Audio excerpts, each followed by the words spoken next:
All right, hello, welcome to Adventures in Lollygagging.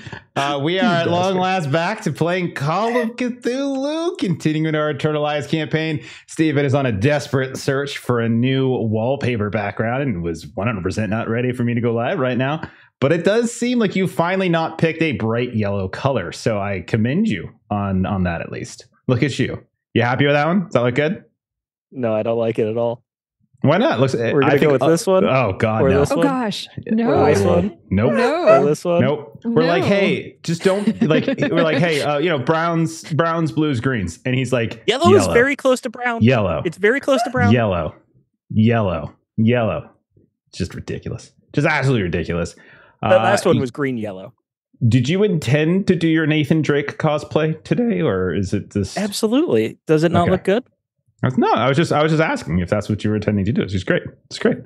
It's good. You were giving me so much sass today. Yeah, it's pretty fun. So, hey, we're back. It's been a while, and I don't know if any of us remember what happened. Did something important happen last episode? What was it? I remember spending time in a car. Someone died? Spending time in a car. Yeah. Some pain in a car. Right. Gotcha. Yeah, I don't really know. Did someone important? No, I guess, yeah. No, we remember if anything important happened. We lost a valuable half of the PP gig, guys. Come on. That's true. Paulie is still back in Los Angeles. Way to represent, Patrick. You should have played Paulie. That's what you should have done. You should have invited Paulie back to the party, and then you can reinstitute the PP gang. Long, did you know that? I know you guys don't know. You guys are not familiar with this character yet. But did you know that Steven's, when I specifically said, hey, you should name your character something with a P in front of it so you could have the PP gang, and Steven said no. So Long, there was an opportunity for Steven to re-implement the PP gang, and he chose not to. So how are we does that just make you making feel? up history now? Are we just really completely revising? What are you talking about? This genuinely happened. I don't know what you're talking about. This is insane. Crazy. You can't say that you've only gaslit us once now, because this is definitely twice. All I'm doing is spitting facts. That's all I'm doing right now. Just how does it make you feel, Long? You feel okay? We feel moistened by all the facts. I'm the sole member of the PP gang. Yeah, you're the P gang. You're the P gang. You're gonna do a whole hiring period. PP gang. You're gonna put up a job posting. Patrick, that's true. Yeah, or maybe with how his sanity's going, because once again, Long sanity don't mix. You're gonna be maybe two member. Maybe it'll be dissociative. Like you have Patrick and you have Mr. Price, and then you could just be your own PP gang. Ooh, that sounds fun. Or you could hallucinate Pastor Wood. Don't. You gotta be careful with that. Gotta be careful of doing that kind of stuff, because we don't really want Wood back. Let's be honest. He was really holding the group back, you know? Just so old. This is really fun. This is what happens when you die in this game. You get roasted. I'm feeling tan from all this roasting. Yeah. You get roasted the next session. But all right, I think we're ready to go. We have chatted about where we're going next, so we have a general idea. Most of the session I think we're going to be doing is resolving some Fallout, spending some time back in Arkham, and then picking our next destination and going from there. So let's do a quick summary. You all have been hired by Janet Winston Rogers of the Winston Pharmaceutical Company. Her father has recently died. She hired you all because she felt that he had some secrets in his past that she wanted you to uncover, secrets that she suggested were potentially dangerous to her in the present. And so she wanted you to start digging into it. You dug into some history, and it turns out that Winston was tied with an organization back in the 1920s that was hunting down some kind of drug cult, some supernatural drug cult across the country. And that led to a major event in Los Angeles a little more than 10 years ago, in which several members of Winston's team died. He survived. But that incident seemed to have left him scarred. It involved something to do with the summoning of some kind of deity or creature whose name you've now heard many options for.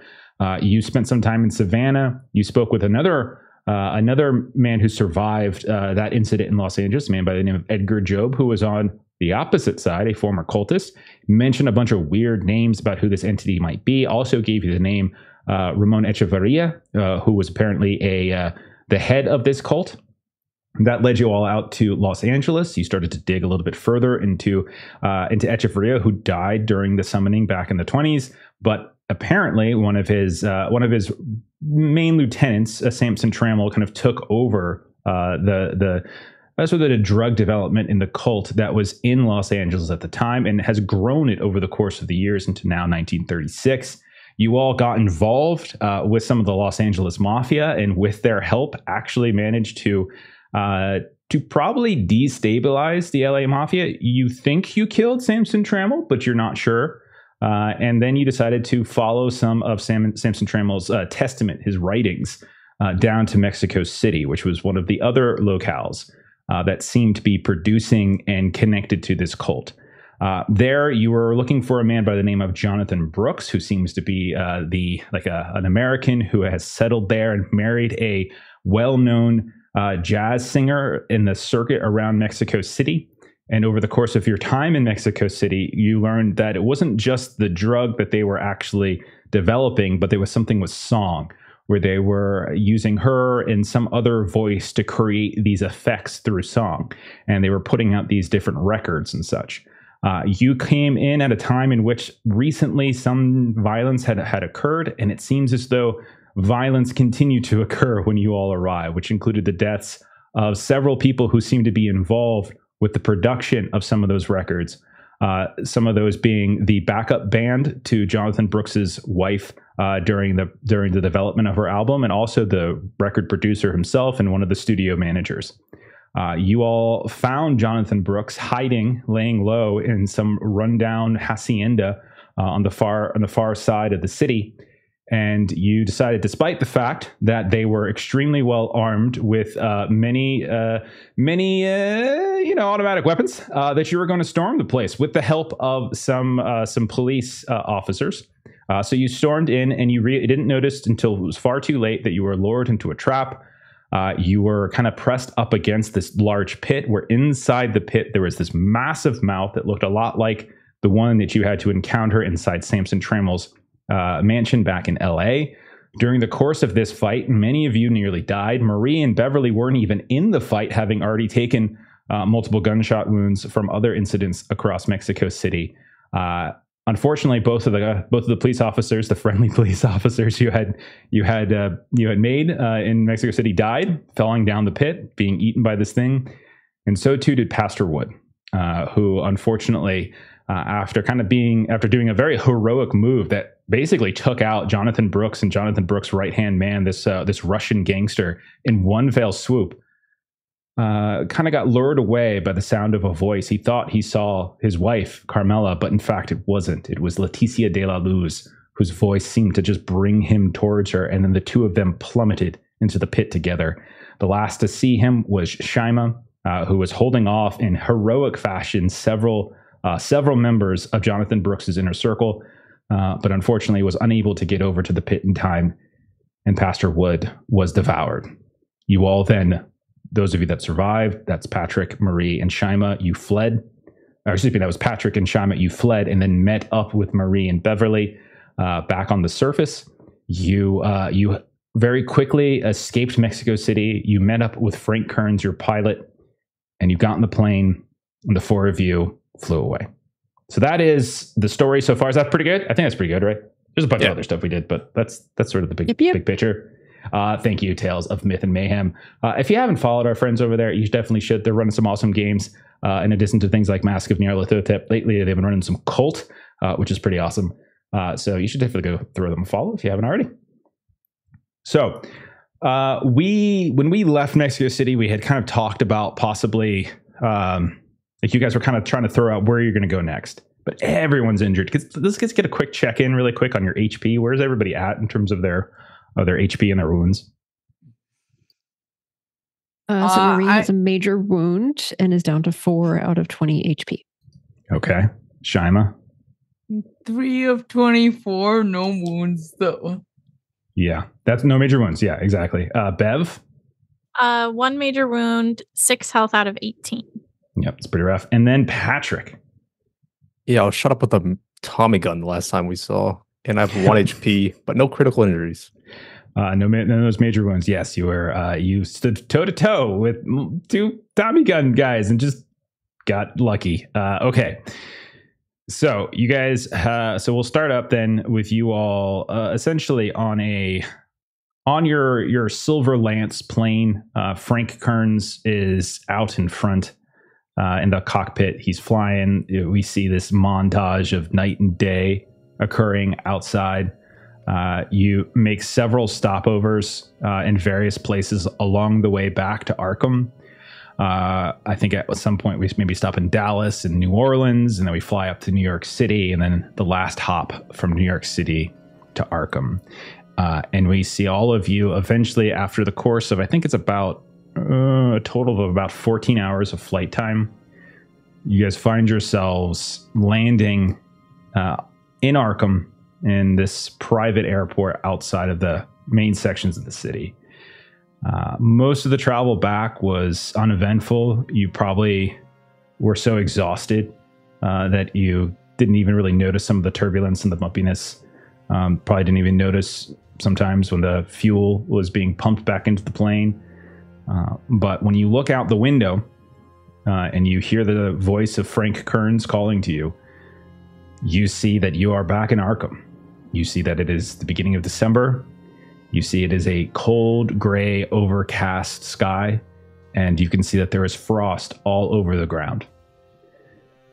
And so we'll say one by one, you all start waking up, collecting your things. Frank Kearns steers the plane into this private hangar that Janet has on essentially retainer. And when you get out, you see that there is a car waiting for you. What would you all like to do? This car is mainly to take you back to the city. There's no one in it. There's just a driver. What do you all think you would be doing next?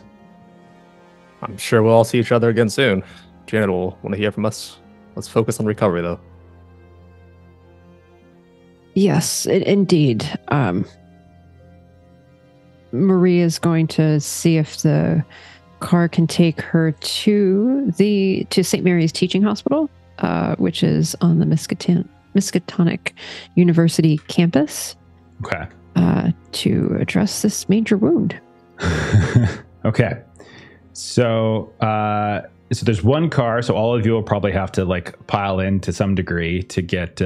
I think maybe Bev might have left her car here too, so it's certainly possible that Bev had a car here. So a couple of you maybe hop in with Bev. A couple of you maybe hop into the car that Janet's provided. Frank doesn't come with you, but when you bring up the fact that Janet's going to want to be debriefed, he's like, he looks to you and he says, "You're very right, Mr. Price. I'm sure you'll be hearing from her soon.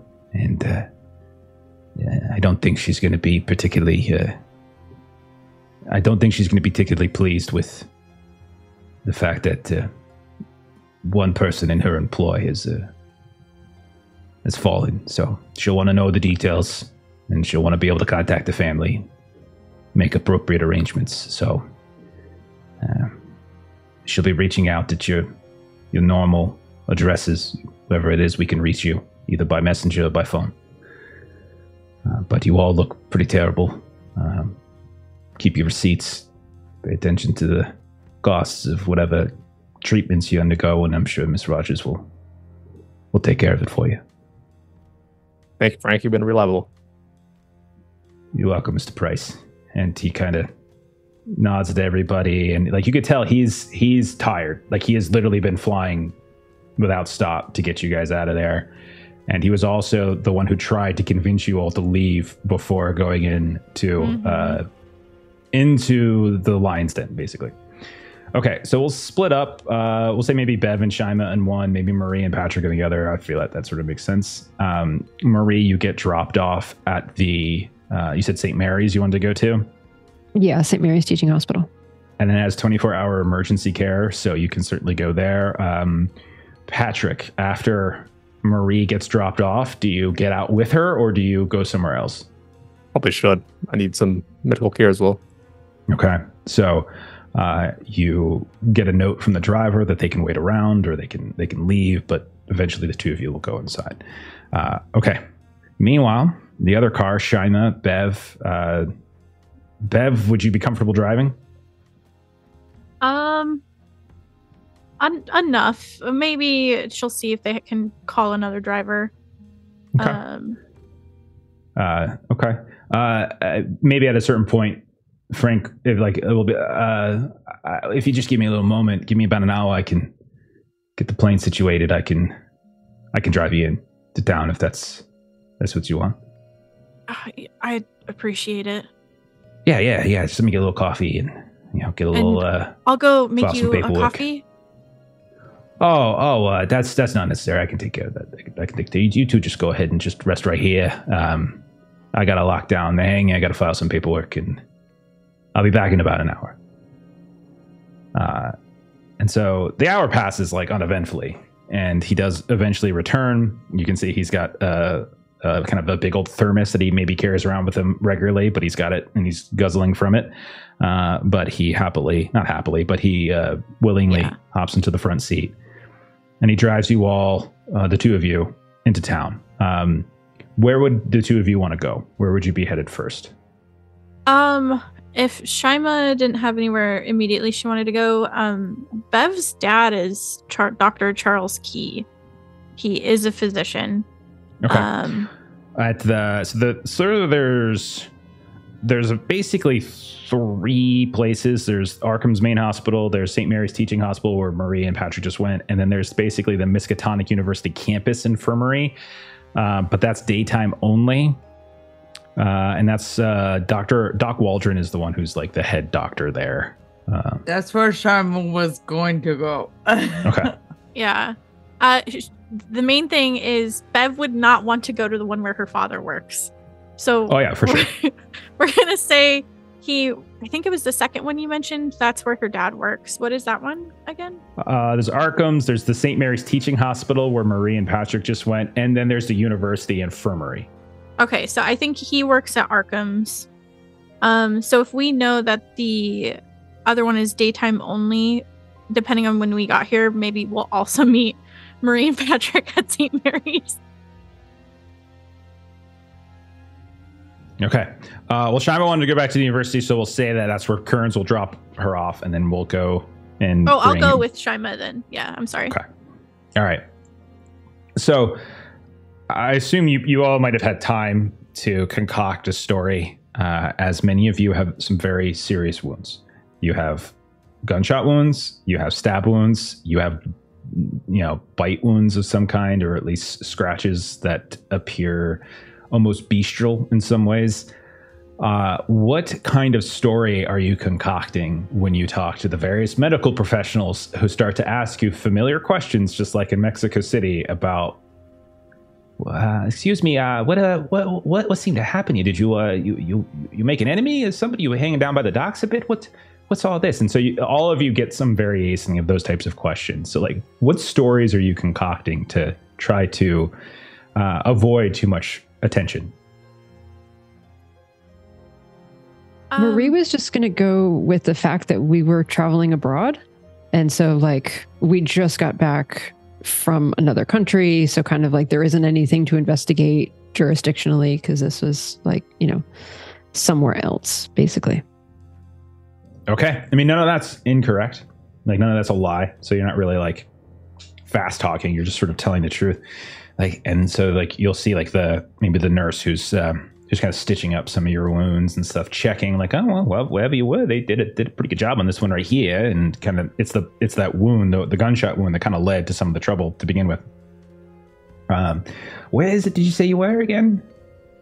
You said you were out of the country. Was it? Were you off in Europe, in the islands? South of the border. South of the. Oh, you're down in Mexico. Okay, very interesting. Okay, well, I'm certainly glad you're back, and I'm certainly you probably enjoyed coming home again. But we're gonna get you and we're gonna get you patched up. You're gonna be all right. But I should tell you, some of these wounds are quite serious, and the doctor's going to want you to be on rest. And honestly, he wouldn't mind keeping you overnight just for observation. Sure. This here, Yeah. and she looks at it. This here looks like a gunshot wound, which is a very serious incident. But as you said, it was across borders. But I would recommend that you probably not strain yourself over the next few weeks or so. You're going to need some time off. Are you in a position within your work and your family life to be able to take such time off? Yes, I generally though with the holidays, I'm a singer. Sure. Usually, I can get some good work around the holidays, doing some caroling for pay, but it really does require a lot of deep breathing, and that hurts when I try to do that. So I might. Well, we're in for a pretty significant cold front here, as you can already see. Snow in the weekend and such. So I would definitely recommend not spending too much time on your feet.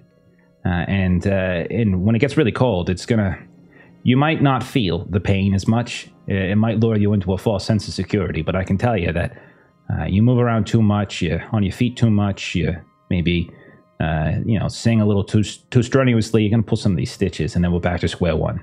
You don't want to be back to square one, do you? I really don't. I really don't. I'm so glad that I was able to get some good quality first aid, and you've been just great, but I will follow doctor's orders. Stay here overnight and relax. That fella that you came in with, he also had some problems with him. Is he like your brother or something? Was he two of you get into some sort of trouble? Or? Just traveling companion. Sometimes you visit beautiful places, and they're just great, and for the most part they're very safe, as I'm certainly not casting any aspersions on travel to Mexico by any means, but as happens here, sometimes unfortunate things happen, and wrong place, wrong time, and sure, just it's good to be home, though. It's very good to be home. And so a very similar conversation happens in your room, Patrick. Do you offer any particular story of note, or is there anything that you do to try to just sort of cast aside some of the questions that might come with your wounds? Wrong place, wrong time. You know how it goes. Yeah, I've been hearing a lot of that today. A lot of wrong place and wrong time. That's what I'm hearing. It's an epidemic, if you ask me. That and the flu, I'm not going to be alive. Well, from the look of some of these wounds, yeah, I would agree with you. I'm surprised you're still standing. Honestly, it looks like you tried to get yourself cut in half by a half dozen bullets right here. You're supposed to dodge those, right? You're supposed to find cover, duck, that kind of thing. It's a bit hard when you're in a small quarter. You were in a small corridor with some fellas with some big automatic guns. Is that what you're saying? Yeah, it sounds about right. Yeah, it sounds like poor planning on your part. Maybe you made a few bad decisions.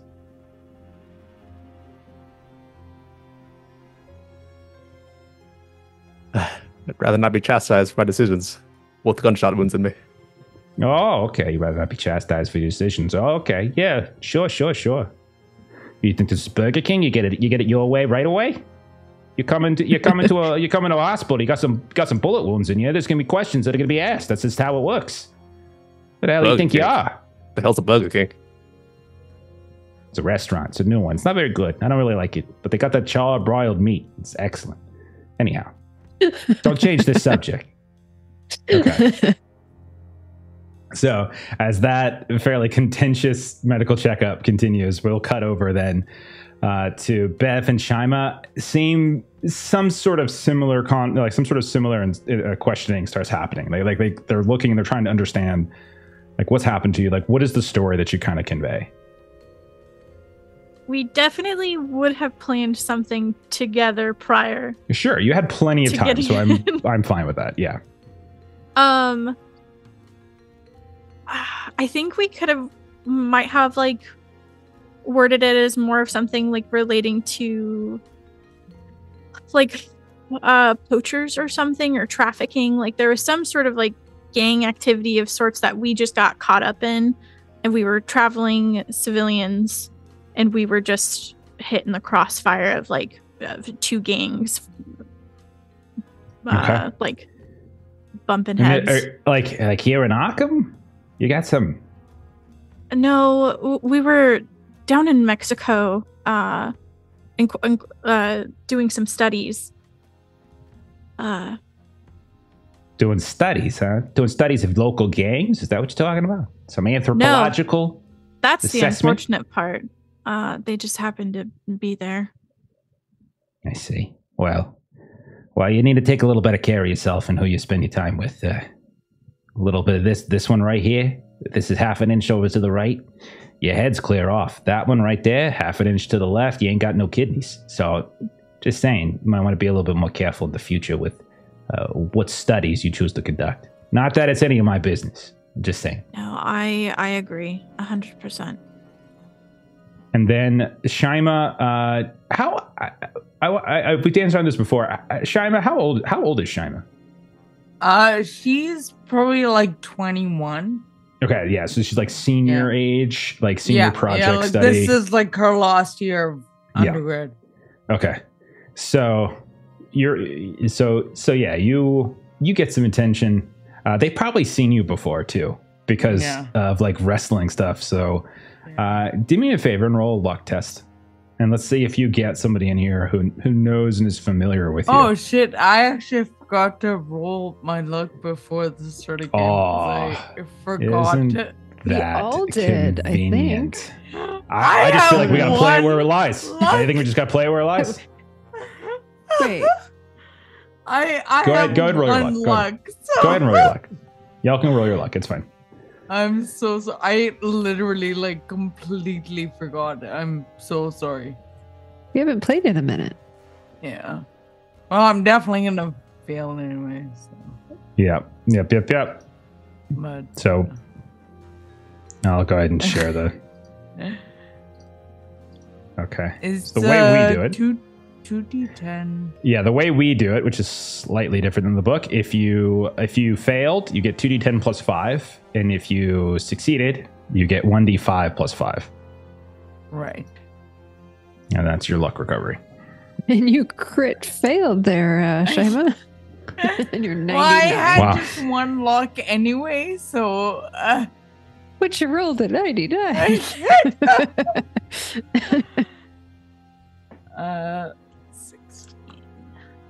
So now that you have your luck replenished, go ahead and roll a luck for us and see if you get out of here without any additional trouble. No, 80 over 16. Okay. So the nurse that you get that's stitching you up has seen you before. Like, oh, hey, Shaima, how you doing? It's good to. Oh my goodness, what happened to you?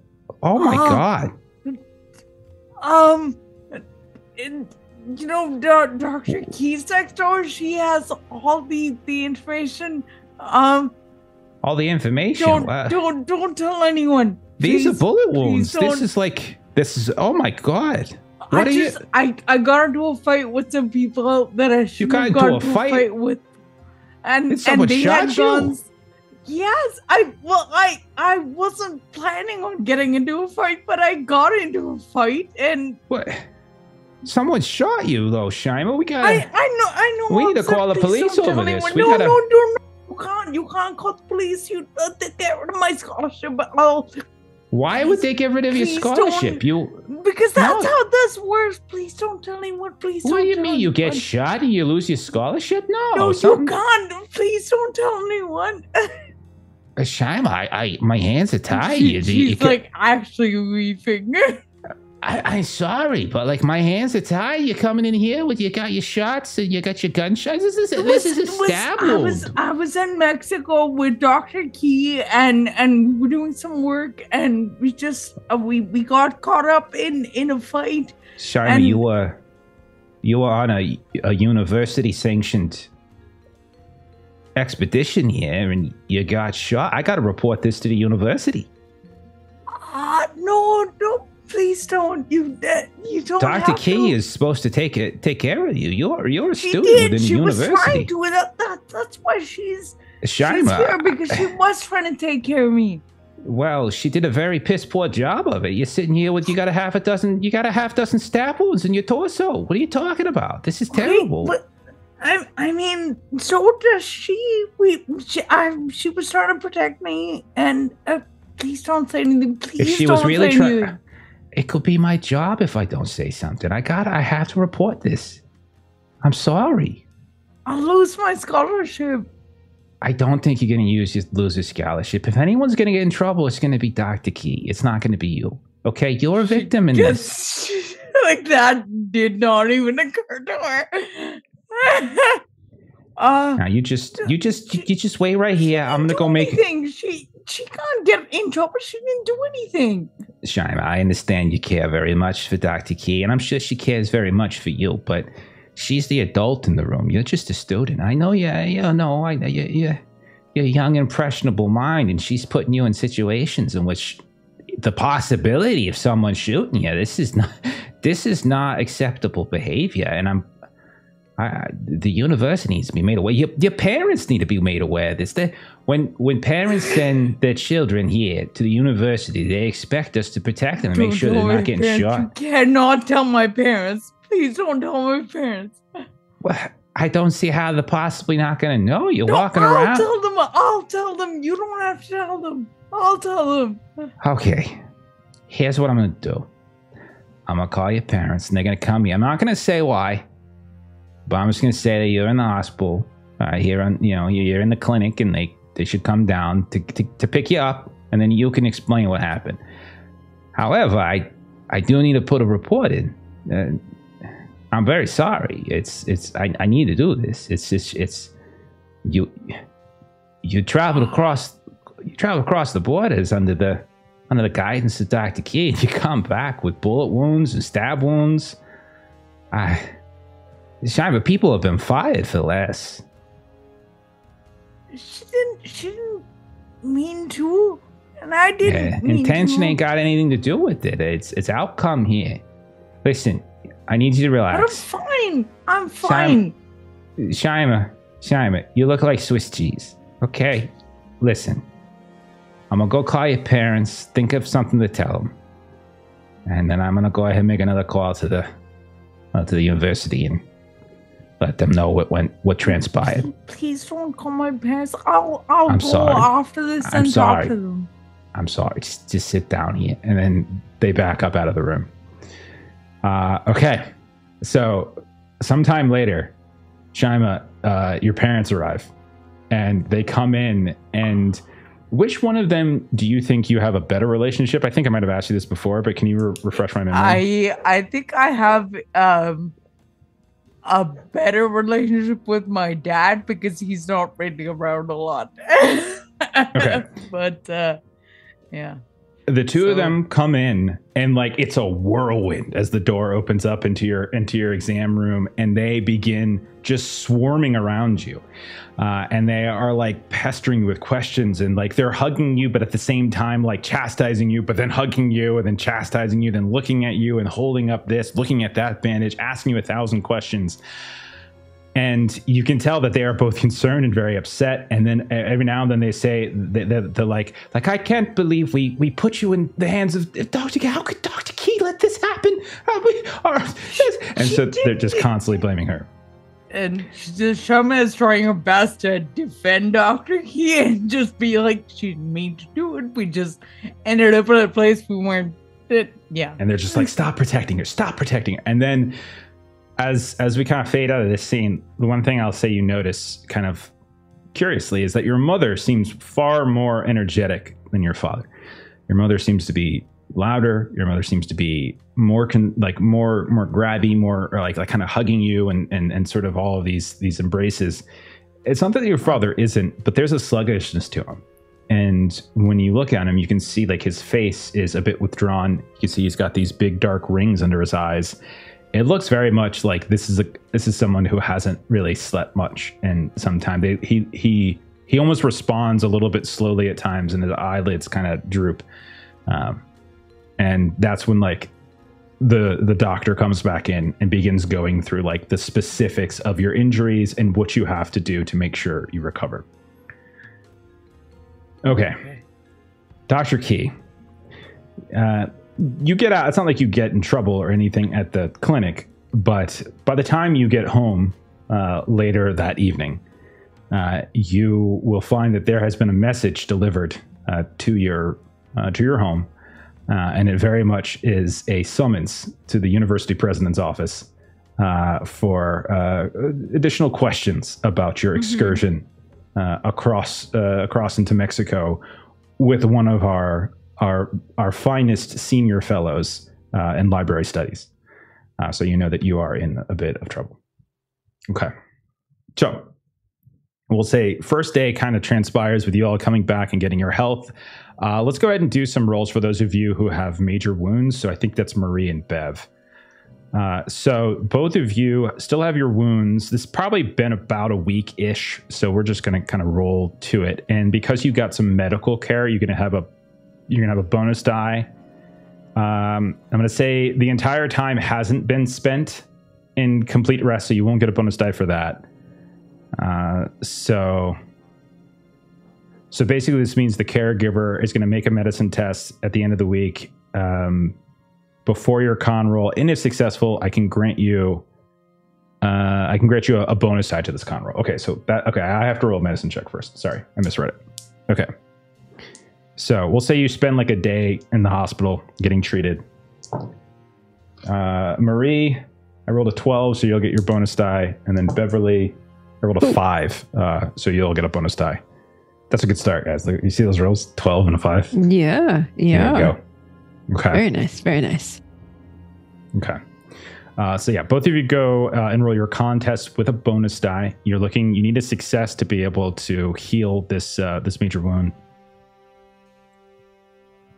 And I did just want to shout out our viewers for lots of boosts. Thank you for me? the boost. So it's basically complications. Is that what we're saying? Boosts. See lots of boosts. I don't. Pretty sure they were all dedicated to the memory of Pastor Wood. I definitely don't believe anything you just said. That's memory of who? So I'm going to take one so that I'm rolling under 60 instead of trying to roll under 50. Mm-hmm. I'm just saying I am a little offended that Jeff doesn't think we can't just fuck things up on our own and he needs complications. We're very capable of screwing things up. Do we see our luck rolls? Seriously. I still very clearly remember a crit success on an awareness test or a spot hidden test when they were scouting the hacienda and me saying they have automatic weapons and you guys be like, yeah, let's go raid that place. I still remember that very clear as day. So you're not wrong. You're not wrong. Exactly. Okay. Good point. Okay, so I did succeed. 59, then under 60. All right, you can now untick your major wound, and you will begin to be able to recover your health at the normal rate of basically 1 a night. Bev, how'd you do? I succeeded, 40 under 50. You as well can untick your major wound, and you'll be able to essentially spend 1 night. All of you now will get your HP back by the time you probably leave. You'll probably be here for a couple weeks. I have no problem if you wanted to just go ahead now and just sort of put yourselves back up at full. I think, and then Patrick and Shima didn't have any major wounds, so they're recovering as normal anyway. Okay. So we'll say your first day. Happy to do this at the end of every week. Yeah. Your first day back in Arkham, all of you eventually make it back to wherever it is you stay. It's nighttime. Night comes early. It is December, and you can even see that there's little snow flurries that are starting to come as it is kind of an early snowfall. It's very, very cold.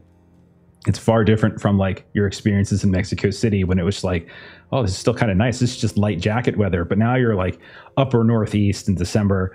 As you're kind of traveling past your various neighborhoods, you can see that various holiday decorations have already started to be popping up. We're first week of December. And so kind of Christmas and New Year's and all those are kind of coming. So we're going to kind of get a little bit more loose now with the time since this is all sort of satisfied. And I'm kind of curious how you're going to spend some of the time. Do you want to go see Janet quickly, or do you want to push that off? Probably push that off a little bit would be my vote, but I'm open to hearing what other people say. Yeah, after a week or two of recovery, since we're it's a mobility back. So we'll say then, over the course of that time, you all get messages every now and then from Janet every couple of days, like asking for updates, and the ones that go to Patrick are very, very rude. But the rest of you are just like at your earliest convenience. And there's you can tell like they're getting increasingly annoyed at the fact that you haven't responded. So some of these might be like hand delivered messages, written messages. Some of these might be phone calls left for you in your buildings. And it becomes, you can tell that she's getting more and more impatient. What are you all doing in that time when you're recovering and you're visiting with people? It's December. University's shutting down probably pretty soon. What is everyone doing? Let's just do a round table. I'm going to start with Patrick Price. What would Patrick Price be doing in like the first couple of weeks of time back here in Arkham? Getting the shop back together, getting Anna back, putting her back home. She'll probably help me with my bandages every day, replacing them. Okay. Because when I do it myself, I can't help but see teeth and tongues come out of the holes. Okay. So multiple times when you are maybe resting at night, or maybe if you doze off during the day, like maybe like you're interrupted, like these little daydreams kind of pop up, and like you burst up with like this vision of this, and Anna comes running. She looks at you into your big beautiful eyes, and she's like, Patrick, darling, why are you doing this? Like, look what you did to yourself. Like, I was speaking with my father, and I was trying to make him understand why a young man would abandon his future wife to go gallivanting off around the country and the world and come back with stab wounds and gunshot wounds and neglect his business. My father's very upset with you. He thinks that you're not serious about our relationship. He thinks you're not serious about marrying me. He says that I should give you an ultimatum. He said I should tell you that if you really love me and if you really wanted to be with me, then you wouldn't be going off on the whims of this old floozy, this Janet. So it's not for her. What is happening? It's for her father. Her father's I didn't realize dead. this job would be as dangerous as it was. Well, now that you have, you going to stay with me now? You're not going to leave again? I'm going to rest here for the holidays. What does I'm that here. mean? And after the holidays? Where are you going to go after the holidays? I'll tell Janet I'm staying. You staying? Do you mean it? I mean it. Do you mean it? In this moment, I mean it. Okay. All right. So she like kind of looks up at you, and then she kind of throws her arms around you. You feel the pain of like her doing so, and kind of we fade out of that scene. So Long, for you still have an indefinite insanity. And so Melissa was looking into this, and I was double checking some stuff. You still need to get rid of your underlying insanity. Indefinite insanity, excuse me. Yeah. So there are basically three options for this. We thought there were just two, but there's basically three options. So there's the psychological treatment, which is what you tried last time. And that's either private care. And since Janet did give you a recommendation to Dr. Mulig, you do have access to that again if you want. Or you can institutionalize yourself if you wanted to institutionalize yourself into a Miskatonic Asylum. Or you can do what's called self-help. You can kind of take that during the investigative development phase. That's where you spend time with an entry in your backstory. It should be specifically, it's got to be your key connection, which would probably be Anna in this case. And then you have to kind of go into detail about what you are doing to seek healing or redemption. And the actions should be thematically appropriate to your backstory. And then eventually at the end of that time, you make a SAN roll as the scene comes to a head. If successful, you gain 1d6 SAN back, and you would lose your indefinite insanity. And because you're using your key connection, you would also get a bonus die on the roll. So that's one option. The other option at your disposal is Dr. Mulig. If you wanted to go back and during the course of this month, spend some time with him, continuing to work that way. At the end of that month, he would roll a test. Oh, actually, I would just have you roll the D100. And effectively, what this means is it would be a, what's it called? Like, it would be like a, I'm reading my own notes here. Like it'd be a D100 roll, and then you would gain some sanity back probably, and then roll a sand test. And if you're successful, it would cure your insanity. The problem, like the mechanic better way to do it is probably with Anna, because you'd get that bonus die. It's essentially where we're at. Yeah, I was gonna go that route anyways. I'll spend the month recovering, spend the time with Anna. Okay.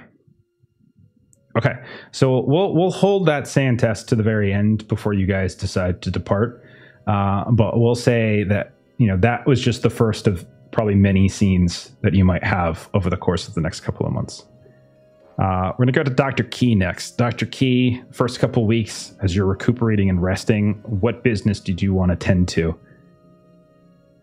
I think now, most importantly, is answering my summons. Okay. Do you do so in a timely fashion, or do you No, she does. She answers it promptly in a timely fashion. Okay. So, one sec. Let me just pull up my Miskatonic University notes. Where is it? I'm trying to remember what the name of the Miskatonic University president is. I had a thought of what I was going to do, and then there was a failed luck roll, and now I'm trying to get my job back. I don't even think that was a failed luck roll. There was no roll there. That was just like just me. Just Shima straight up throwing you under the bus.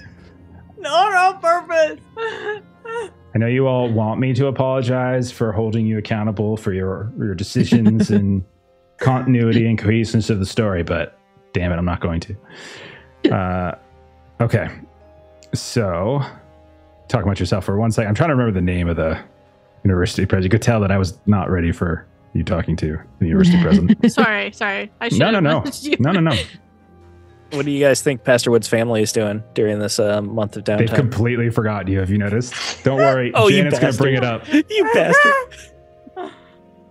Not at all. They're probably preparing funeral services after you get news. Well, they haven't received news yet, is the not thing. From you guys. So they are operating under the information that he's still kicking. I believe we heard Mr. Kearns say that he was going to inform Janet, and Janet was going to make all of the necessary information. So yeah, and that's kind of the assumption that I was going with as well. I'm sorry, fancy lady in your fancy house. You can send that telegram. I'm gonna go to the hospital and get my gunshot wounds looked at. Wow. I find That's it fascinating. The bonds of friendship right there. Exactly. Steven, we're on the same page, you and I. I mean, I haven't had another scene yet. I might write a letter to the family when I'm not in the hospital. Or I might not. I might just play with my cat. We'll see. All right. Okay, let's see. What do I got? Chad says that what's son? I feel bad. This is like the other side of Shama being earnest and naive. It's gotten us in trouble before. It really has. It really has. All right. So it's so the president is Dr. Adelson. Actually, no, wait. I'm sorry. No, because we're playing in 1936. Dr. Addison retired back in 1925. Dr. Harvey Wainscott is who you have your meeting with, Bev. You find yourselves waiting for an extensive period of time in a chamber out in front, like in the administrative building of Miskatonic University. You can definitely tell campus has winded down, probably has dismissed most of the students for the winter break, and the campus is beautiful in a very serene, almost kind of almost sad kind of way, as you can start to see like the white is flickering here and there. The leaves of various trees have obviously fallen completely, but there is this sort of it's not quite to this full winter splendor, so it's kind of got this in between transient feel to it. But you're eventually led into a very robust and very large and somewhat intimidating office in which you see the full history of the administrative presidential line of Miskatonic University. You can see photos and newspaper clippings about the prestige of Miskatonic University. You can see images, like photographs of Dr. Wainscott and maybe his predecessors shaking hands with presidents of various countries and things like that. And you can see that there's all manner of awards and regalia inside of here. And he is sitting behind his desk, which is this huge, ornate, glossy mahogany desk. There's a window behind him. The curtains are heavy and velvety, and you can see little sprinkles of snow coming down behind him, and a very empty looking tree that's just kind of lingering in the background like an old woman's hand. And he looks at you and he says, "Yes, do come in, Dr. Key. We have much to discuss, you and I. I trust you are feeling better after your injuries you suffered." And she is relatively, I do think she still has kind of a bit of an obvious, like, bruise still on her forehead. Yellowing, and, maybe. Yeah, it's still kind of mottled yellow and purple. It looks gross. Sure. Well enough, sir. Thank you. Dr. Key, I trust you understand the purpose of your invitation to these offices today. A report of a very alarming order has come to my attention that you have gravely endangered a Miskatonic University student on one of your excursions. Is this an accurate report, Dr. Key?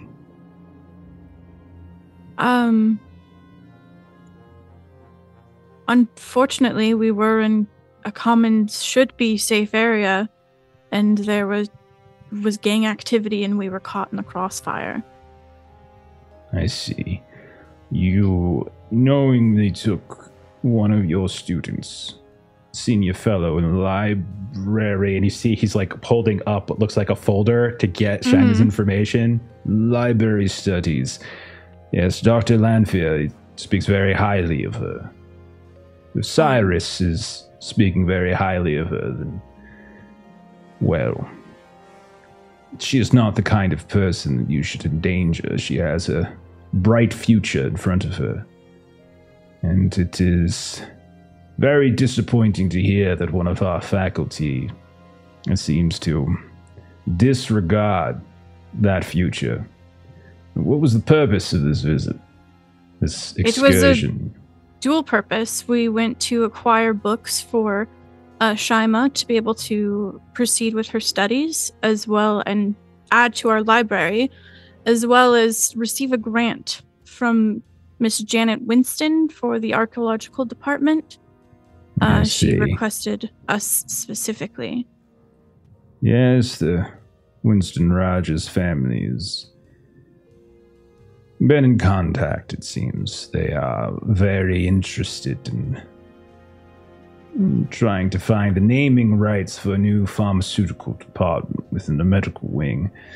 However, exactly how the acquisition of books leads you into a gunfight between multiple gangs. And you could tell he just, like, doesn't really believe that story too much, but he's playing along with it. If you could elaborate on the details.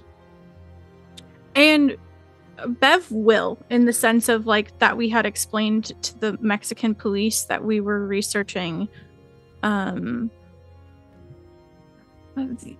the process of how we believe that drugs that Janet Winston's father had processed had been stolen and were now being made into illicit drugs that were sold on the street. We were just supposed to do, like, gather information, learn about it from people, like the police in the areas affected. Dr. Key, are you under the impression that you have some sort of investigative authority? Not just here, but abroad. You are an anthropology professor, are you not? Yes, and then she does go into your detail peer about... reviews suggest your reputation is, while not sterling, quite impressive. But at no point here does it suggest that you have any sort of background in law enforcement.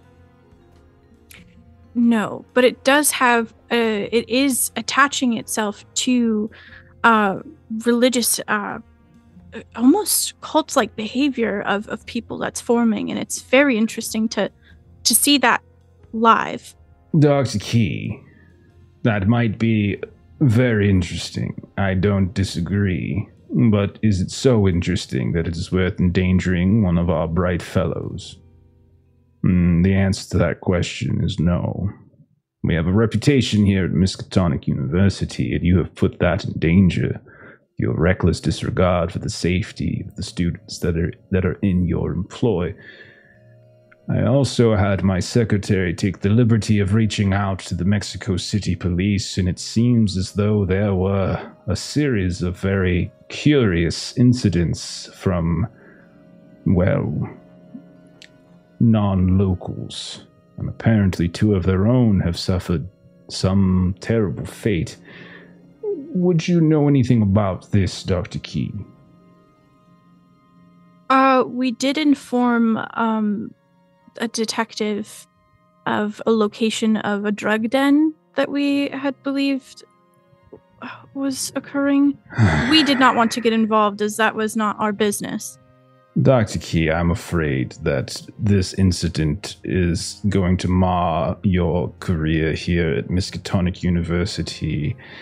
I've spoken with various members of my administrative staff, and we have decided to temporarily suspend you from your teaching duties here at Miskatonic University until full investigation and review of your excursion to Mexico City. We take the safety of our students very seriously.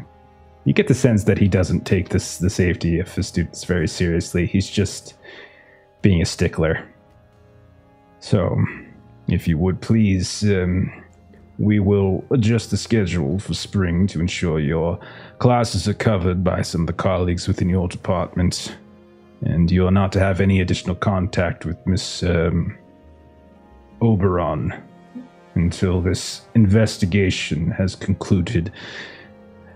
If things go smoothly, it's possible we might be able to bring you back on for the fall semester next year. Do you have any questions for me? No, sir. I would suggest that you venture over to your offices, clear out whatever it is that you need. We would prefer not to see you in the department in case happenstance meetings with the student who is in question. Have a good day. Enjoy the holidays. Happy holidays. And she's very she's taking it. She knew this was a potential outcome. Okay. So you walk out and do you go over to your office? Yeah, she'll collect her things. Okay. When you go into your office, you are kind of packing up a few things, and you hear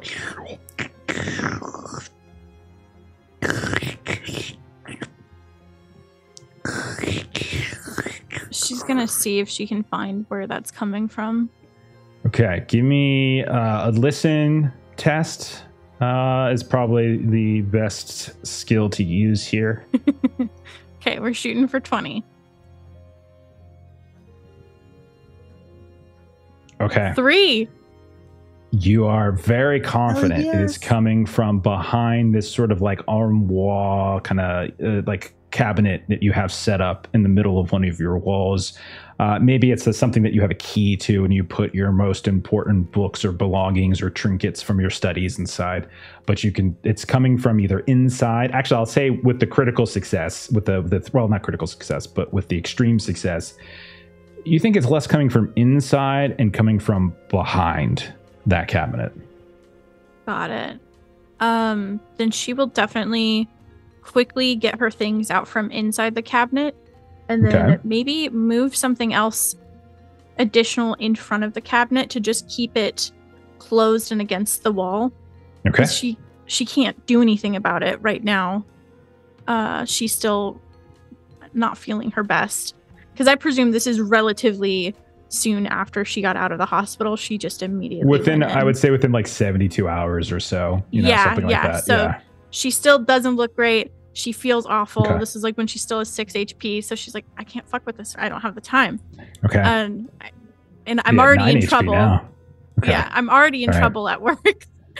All right. So you take whatever books that you probably wanted to take if you had kept, because I think you had kept some here. I think I put them all in lock boxes. But so I think I had like on campus though, I thought. Because you had a colleague, I think, that was keeping an eye on them or some such. Not all went in the travel. Right. I thought the lockbox was at Ash's home or Darky's home. I went back I'll have to find it again in my notes. Yeah. But I had it that some of them are in a bank because we went to a post office and I got a couple different post boxes that they're kept in. But some were in my office. You're correct. Okay. Yeah. I'm almost positive there's stuff in your. I can't remember your colleague's name, but I'm pretty sure you because you actually. Yeah, they were the ones that are the same person that was actually helping you try to learn a language as well. Yeah. Okay. That's who she was going to reach out to learn Thai. Okay. But you have whatever you left here, you take with you. You do notice as you reach into this cabinet that the back of the cabinet is sort of moist and wet as you pull these books out and shove them into like a duffel or a tote or whatever it is that you brought with you. And then you slide over maybe another shelf that you have just to kind of put two in front of this, and you depart. Yeah, she'll probably stop into Folly's office. Okay, give me a luck test to see if they're there. Yeah, exactly. Yeah. Where is? I'm just D100. Yeah, just do you just click the luck part too. Oh, the luck button. I couldn't find it for the life of me. Okay. What is your luck score? 66, so that's a fail. All right, so 88's a fail. Yeah, they appear to have left already. Again, the campus is closing down, so they probably still live in Arkham. So it's not like you can't eventually visit them, but they're not here right this moment. Yeah. Okay. I want to check in with Marie.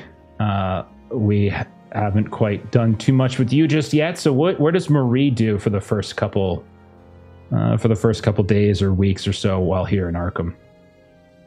So Marie goes to Nancy Lombard's.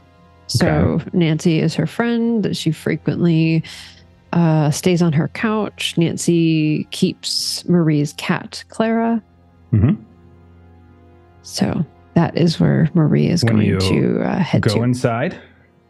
You're led in, and she's like, "Oh, you're back. It's so good to see you, darling. It's so good to see you. Oh my goodness, what on earth happened to you? You look. Oh yeah. You look like something your cat dragged in." She's very proud of the joke. Oh, don't make me laugh. Oh, don't make me laugh, Nance. Oh well. Just got out of St. Mary's. I'm fine. I don't want to. If you don't want to laugh, then I've got a more serious topic I would like to broach with you, if that's all right. Oh, can I get a hug first? Like, I didn't want to hurt you. You look like you didn't want me to squeeze. No, it's. Oh, come on in here, and she gives you a big bear hug. Oh dear. Where? And she's like kind of looking for Clara. She's Clara's resting right now. We had an incident, I'm afraid. What did she eat this time? That's the thing. The vet. There was some sort of strange. She got into some. It's not what she ate, but maybe what she drank. She had some sort of substance in the stomach, and they had to kind of cut into it. She got out the window once, but that's fine. Clara, she's been coming back just fine. But she got very, very sick and ornery, and she was so very angry all the time. So very angry. And she seemed like her. And she seemed like she didn't know where she was. Like she was lost all the time. Like she didn't even recognize me. Once or twice I caught her in the middle of the night sitting on top of my chest when I was trying to sleep. And I swear to you, Marie, it might have been I probably had a glass of wine or two, of course, but when I saw her and I was looking at her right there in the eyes, oh, it was a bit terrifying, I'll be honest with you. I thought she was going to eat me, is what she was snarling something fierce and she was dripping some sort of weird, like, orange thing out of her mouth, so I thought she had, like... Nance. I thought she got into something. You know, maybe some oranges or something, I don't know. Or maybe some she ate some. Clarabelle. I know who it is, but she's let me show you. And so she brings you into like this room, and you can see there's Clara, and she is laying down in a small little basket filled with blankets, and you can tell that there's a few sutures or stitches in her side. And you can see that she is exhausted. Some parts where it was sort of shaved here and there. And when she looks up at you, there's really like no recognition in her eyes. She just kind of stares at you. And then you see a tongue come out and kind of lick across her mouth. And then she puts her head back down and kind of flops back to sleep. She's been like that for the past 3 days since we had to, since I brought her in. They say they can't figure out exactly what's wrong with her, and then it's some sort of chemical reaction, they think, to something she ate. I don't really know what it was, but I know that she's been wandering the neighborhood here and there, and she's been getting into some trash and things like that, so something disagreed with her. Oh, silly Clara. The vet didn't know of any other cats that have been eating the same thing and having the same reaction? No, I walked up and down the block talking to our neighbors and such to see if they had any similar incidents with their pets, but no, nothing like it at all. No. Well, the vet would like to see her, after the holidays. She'd like to kind of take a look again, see if anything's been improved, but I'll tell you, she has been very lethargic since they sort of scooped whatever gook it was that was inside of her, Well, I'm going to need to rest up for a little bit, so she and I can rest up together, I suppose, if that's all right with you. I would recommend you just, you leave her in the basket. She seems more comfortable there. You yourself looks like you could, get a good night's sleep, and you probably both feel better in the morning, I'm sure. Yeah, maybe tomorrow, and Marie will definitely spend some time kind of by Clara's basket. Okay. Just, trying to comfort her and hoping that she'll get a sign of recognition, knowing it's not likely, but she'll try. Give me a psychology test or an animal handling. Whichever is higher for you, whichever's better. Okay, I've got a 60 animal handling and 69 psychology. Nice. So psychology it is. Okay. And that is a 9 under 69. So extreme success. You spend a little time with her tonight, tomorrow, maybe the next day. She doesn't really feel like she's eating much. She'll lap up some like water, maybe like a little saucer of milk or two, but she doesn't seem to really eat. She seems very sickly, in the sense that she just doesn't want to get up and move. She seems, again, very lethargic. And once or twice when you look at her, like you see like the energy in her face, but then most of the time when you look at her, it's like she's looking at a stranger. Marie will just be very patient with her, and she'll obviously be trying all of her favorite snacks and whatnot, and she'll just be patient and keep kind of hanging out with Clara. Okay. I would say maybe at some point once it's been a couple days that she's rested, she'll try to just poke around the alleys in the area a little bit, and just see if she can find whatever she might have gotten into. Give me a spot hidden or a listen test. Let's see. Spot hidden is 72 and listen is 60. So spot hidden 51. Just behind Nancy's building, there is like a row of trash cans. And you see that there is like a fairly large rat tail that seems to be curling out from behind one of them. And it's kind of like wiggling here and there. Kind of draws your attention. Do you poke further? Yes, she would. Okay. When you get up and you go to kind of slide the garbage can away, the rat doesn't move. Like you can see the tail. They don't bolt at your presence. And it's because as you move the garbage can, you see that only the bottom half, the rear and the tail of the rat is visible. Its head, its torso is currently being gnawed and devoured by what looks like a dripping minor mouth. I need you to roll a sand test as you see this. No. Oh, I haven't gotten any sand back yet. And you notice that all on the ground in this area, behind this little trash can, there's puddles and things like that. And all of these puddles are like orange tinted as you see dripping from this small mouth about the size of a fist that is devouring a rat. Like you can see it's like spilling and dripping out this fluid.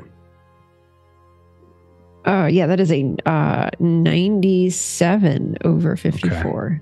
Take a point of sand. You've seen these things before, so you're kind of, it's not as like jarring as it probably has been, but maybe not so close to home. And that's what you see. Well, you can think about what you would want to do. Let's check in with Shaima, and then we'll kind of do another round. Then we'll see where we go from there. So Shaima, at some point, you leave that hospital. Your parents bring you home. Your mother is doting on you, but also yelling at you. And honestly, saying many terrible things about Dr. Key. Your father is somewhat withdrawn. Multiple times you see him just sort of sitting somewhere on the back porch or somewhere in your house, just kind of sitting there and just staring ahead. Once or twice he has like a glass in his hand and it just spills, and he kind of shocks him sort of back to not consciousness, because his eyes were never closed, but just sort of awareness. And then he kind of muffles a curse and gets up and starts cleaning it. And you've seen this happen maybe 2 or 3 times over the course of the next few days. So what is Shaima doing? Okay. She's gonna go to her dad at some point. When they're kind of away from her mom. Hey, do you have a second? For you, of course. What, you okay? Can I get you something? No, I'm fine. I'm sorry. Are you okay? You're asking me if I'm, you got stab wounds and bullet wounds and I can, you know how it is. It's fine. I'm fine. I'm fine too. I'm glad we're both fine. But I'm not dropping stuff. Oh, I'm just a little tired is all. Just a little tired. Just haven't been sleeping well. Are they just like making you do overtime at the factory again? Is that what it is? No, hours are good, and we got a little bit of a holiday bonus, in fact. But no, I just haven't really been sleeping very much. Just very tired. It'll be fine. It's maybe the change of seasons, you know. And Shaima is very bad at lying. So I will happily roll my fast talk under 5 if you need me to. but she's gonna say in a way that is a very obvious lie that, like, Coach Trey gave me this protein stuff to drink once, and it gave me some really bad nightmares. Have you been having nightmares? Give me a psychology test. Okay. As you say that. As you try to read your father's reaction. And I gotta say, take a bonus die because it is your father. So you probably can read him a little better than a random stranger. Sure. I'm actually pretty good at psychology. I think all of you are, in fact. I think everyone's got a D. Well, Yeah. who knows what Steven's new character has, but the rest of you. Yeah. We get it. 45. that a Under pass? is success. Under an 81. You can tell, like, when you mention nightmares, like, he definitely seems to react at that. But then he's like, no, it's just haven't been sleeping. And you can tell immediately he's lying, that you hit the nail on the head. But he's like trying to hide it. He says, no, just tired. Stop worrying about your old man. I'm your father. I'm supposed to worry about you, not the other way around. Well, I need to go speak with Coach Traeger about, I think I got Dr. Key in trouble. So I'm going to go see Coach Traeger and help you. If you want to go see your coach, you can go see your coach. It's fine. No, but I you was were thinking gone for a maybe week. You nearly died, could- and you come back, and you don't want to spend time with your family. You want to spend time with your coach, and you worry about your doc. But no, that's fine. And he's like, you can tell he's guilting you, but he's very tired in the process of doing it. I was thinking maybe you could come with me, Belle. Like, you could come with me. Oh, okay, yes. And he kind of like calls out to your mom saying that the two of you are leaving. And so, yeah, he'll go with you. Sure. Absolutely. Cool. So we are once more on Miskatonic University. A short while later, we see the athletic department. And again, snow has started to fall. It's not fully blanketed yet. And there are people on campus, but not that many. And you can see even in the athletic department, like there's still some people like maybe working out or kind of packing up for leaving and stuff like that. But you will say you find Coach Traeger. And he sees She you. definitely should speak to Dr. Lanford, but she's fucking terrified of Dr. Lanford. You should be. So she's gonna go talk to Coach Traeger. Okay. So you find him. He's in his office, which isn't honestly it's honestly an office. It's 1936. They actually had some decent offices and stuff. It's not like a modern day. So it's an office, and you see him there, and you can see he's packing things up, and he looks up, and it's good to Shaima Oberon, and then he kind of sees your father. Oh, sir, I didn't see you there. And he comes over and he introduces himself. I'm not sure if they've met before, and he maybe knows or doesn't know, but he kind of they start doing the classic, like talking about you while you're standing right there, and about all the things you've done in this back, and like they're like bantering, and then finally after like 5 minutes of that, they turn towards you. Oh, so what brings you here today? We're closing down, as you can see. Coach.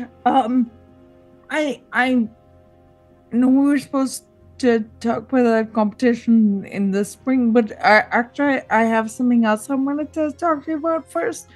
Okay, sure. Go right ahead. Sure. What do you got? You know that work I was doing with Dr. Key? You can see he kind of stiffens at that, and he looks at your dad, and he looks at you, and he says, Shaima, that's, yes, I'm aware. It's, everyone at the university is aware. Well, not everyone. Everyone who knows you is aware. Everyone who knows me? Who knows me? Well, no, I mean, like, your faculty members, your supervisors, that sort of thing. Have you spoken with Dr. Key since you've gotten back? No, Good. You should definitely keep it's for her benefit. It's for her benefit. I'm sure everything will be fine. They got to go through a review. I'm sure. She kind of rubs back her neck, like super enough.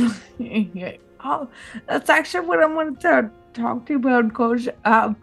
I went to the infirmary, and maybe I shouldn't have gone to the infirmary, but it seemed like the right thing to do, but I went to the infirmary and I accidentally got Dr. Key in trouble, and I didn't mean to get her in trouble. I'm fine. Look at me, I'm fine. Shiny, But they think that I'm not fine. You're not fine. You look terrible. No, but And your dad's like totally agreeing with this. He's like, you are not fine. Like he's just like yelling at it. No, you don't. You don't look good, kid. Don't get me wrong. I'm sure you could still, break both our arms and such. But relative to you, I don't think you're in good shape here, kid. I think you need to take a rest. I think some rest and some perspective. When it comes down to it, your supervisor, she let you down, is what happened. And you got hurt and you nearly got killed. That's not what happened, Coach.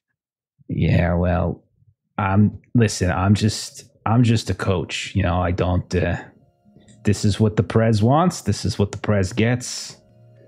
He's, You can't help me. You can't help Dr. You think Key? I've got pull at that level? Oh, I'm sorry, Jaima.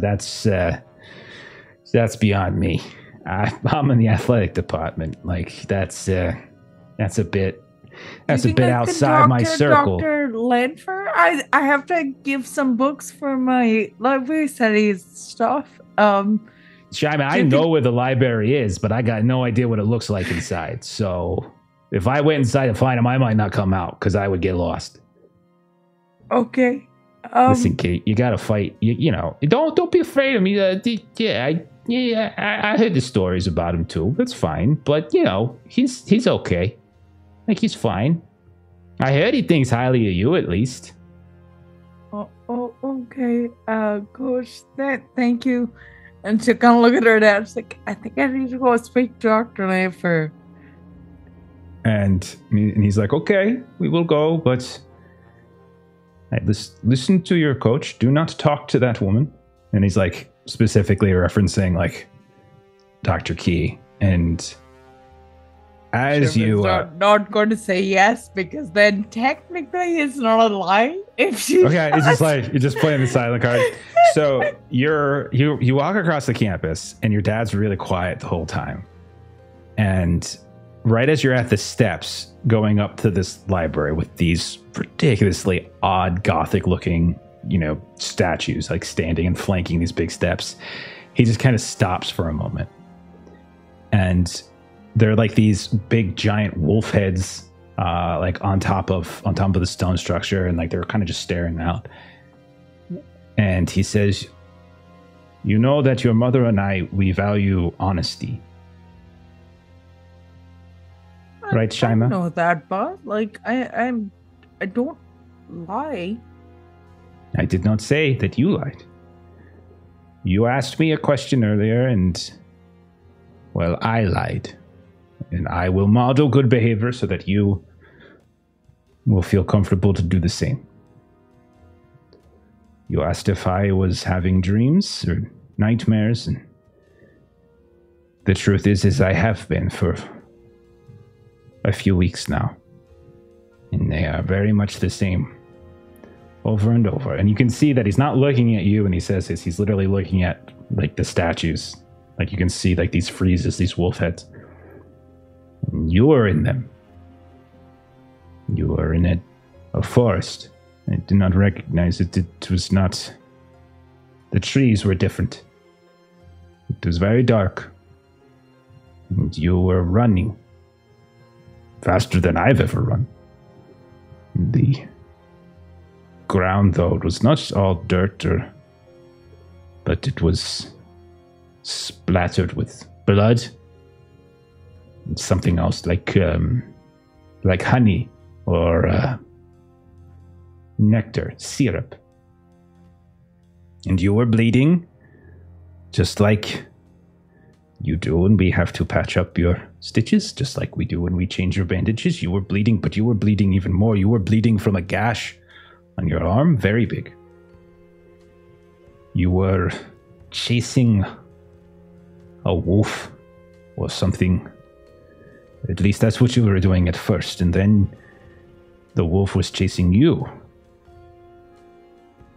And you came through the woods, and you were crazed, and you were mad and you were bloody and you came running up to me with a knife or a machete in your hands, and you kind of like long pause, and he like gulps,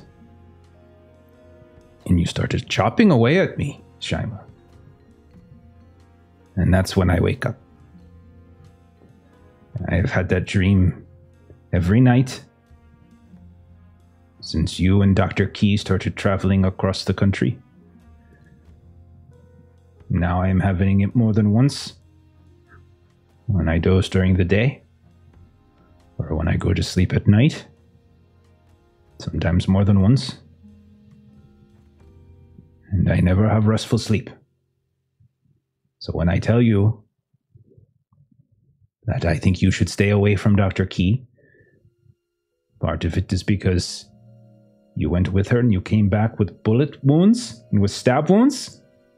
And part of it is because since you started going around with her to these different places, I started having these dreams. And then he turns over and looks at you. Very direct, his eyes like wide, but still, you can tell, very tired. I want you to promise me, Shaima, you will stay away from Dr. Key. And he's looking at you right in the face and like, he's your dad, you know? Like, you, are you bigger than him? Because I know Shaima's. Yeah, no, she is. He's like, maybe he's up on a step. He goes up on one of the steps to sort of like try to even out as best he can. But she was very diminutive in front of him. Like, she very much has that little girl energy. I want you to promise me. It's not her fault. She didn't do anything. She didn't do anything. I've been looking into things that maybe I shouldn't be looking into, but you know, it's because of my scholarship. I can show you some of the work that I've been doing, but it's not because of Dr. Key, it's because of me. Before you met Dr. Key and traveled around with her, you never came home with stab wounds or bullet wounds. And I did not have dreams about you chopping me to bits. It won't happen again. It's not. It won't. He like steps closer. It has happened every day, more than once sometimes. Go speak with your professor. I would like to sit here instead. And so he like kind of collapses down on the stairs at this point. Since my daughter cannot promise me a simple request. And just starts to look away from you, like across into the campus at that point. As if he's like intentionally not looking at you now. Shaima's face falls and okay. I'll be right back. Sorry. Doesn't say anything. Slowly walks away. You eventually find yourself in the office of Dr. Cyrus Landfair. He is a middle-aged, like probably in his 40s, you think, African-American man with a fairly imposing-looking figure. And when you come in, he is, Miss Oberon, it is good to see you have returned. I have not forgotten about our arrangement. I have but a few moments before I have a train to catch. Yes, sir. Thank you, Doctor. I do have some books that I'll be giving to your secretary very shortly, but I was hoping that I might speak with you about some help that I need from you, sir. You want my assistance with something? I do, sir. Well, as I said, I am due to catch a train shortly, so your assistance will have to come quickly. What is it? What is your request? I returned from doing that field work we discussed, I've heard. We got into a bit of a scrape, and she kind of gestures to herself. I was in a fight I should not have been, and I think I got Dr. Key in trouble by saying it was her fault that it happened, and it wasn't her fault that it happened, and now she's in trouble. It's because of me, and I was hoping you could do something.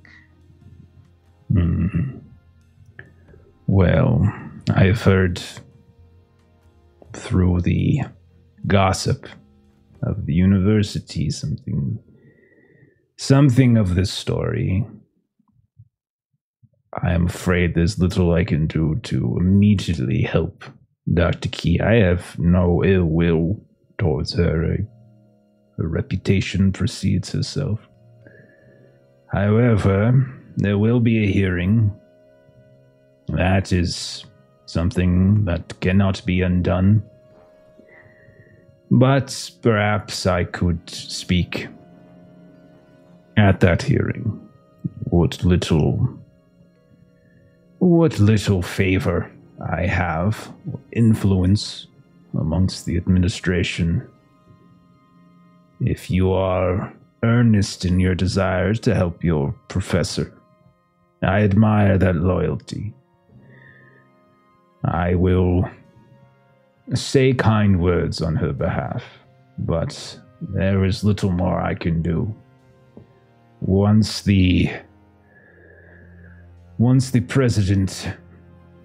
Wayne Scott has set his mind on something, it is very hard to change it.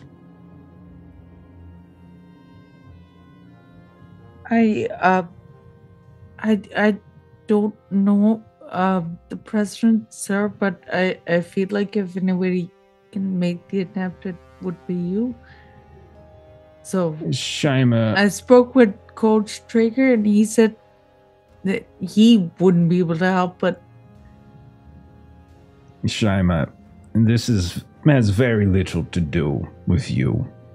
This is entirely to do with policy, and it has everything to do with President Wayne Scott trying to, pardon my crudeness, cover his ass.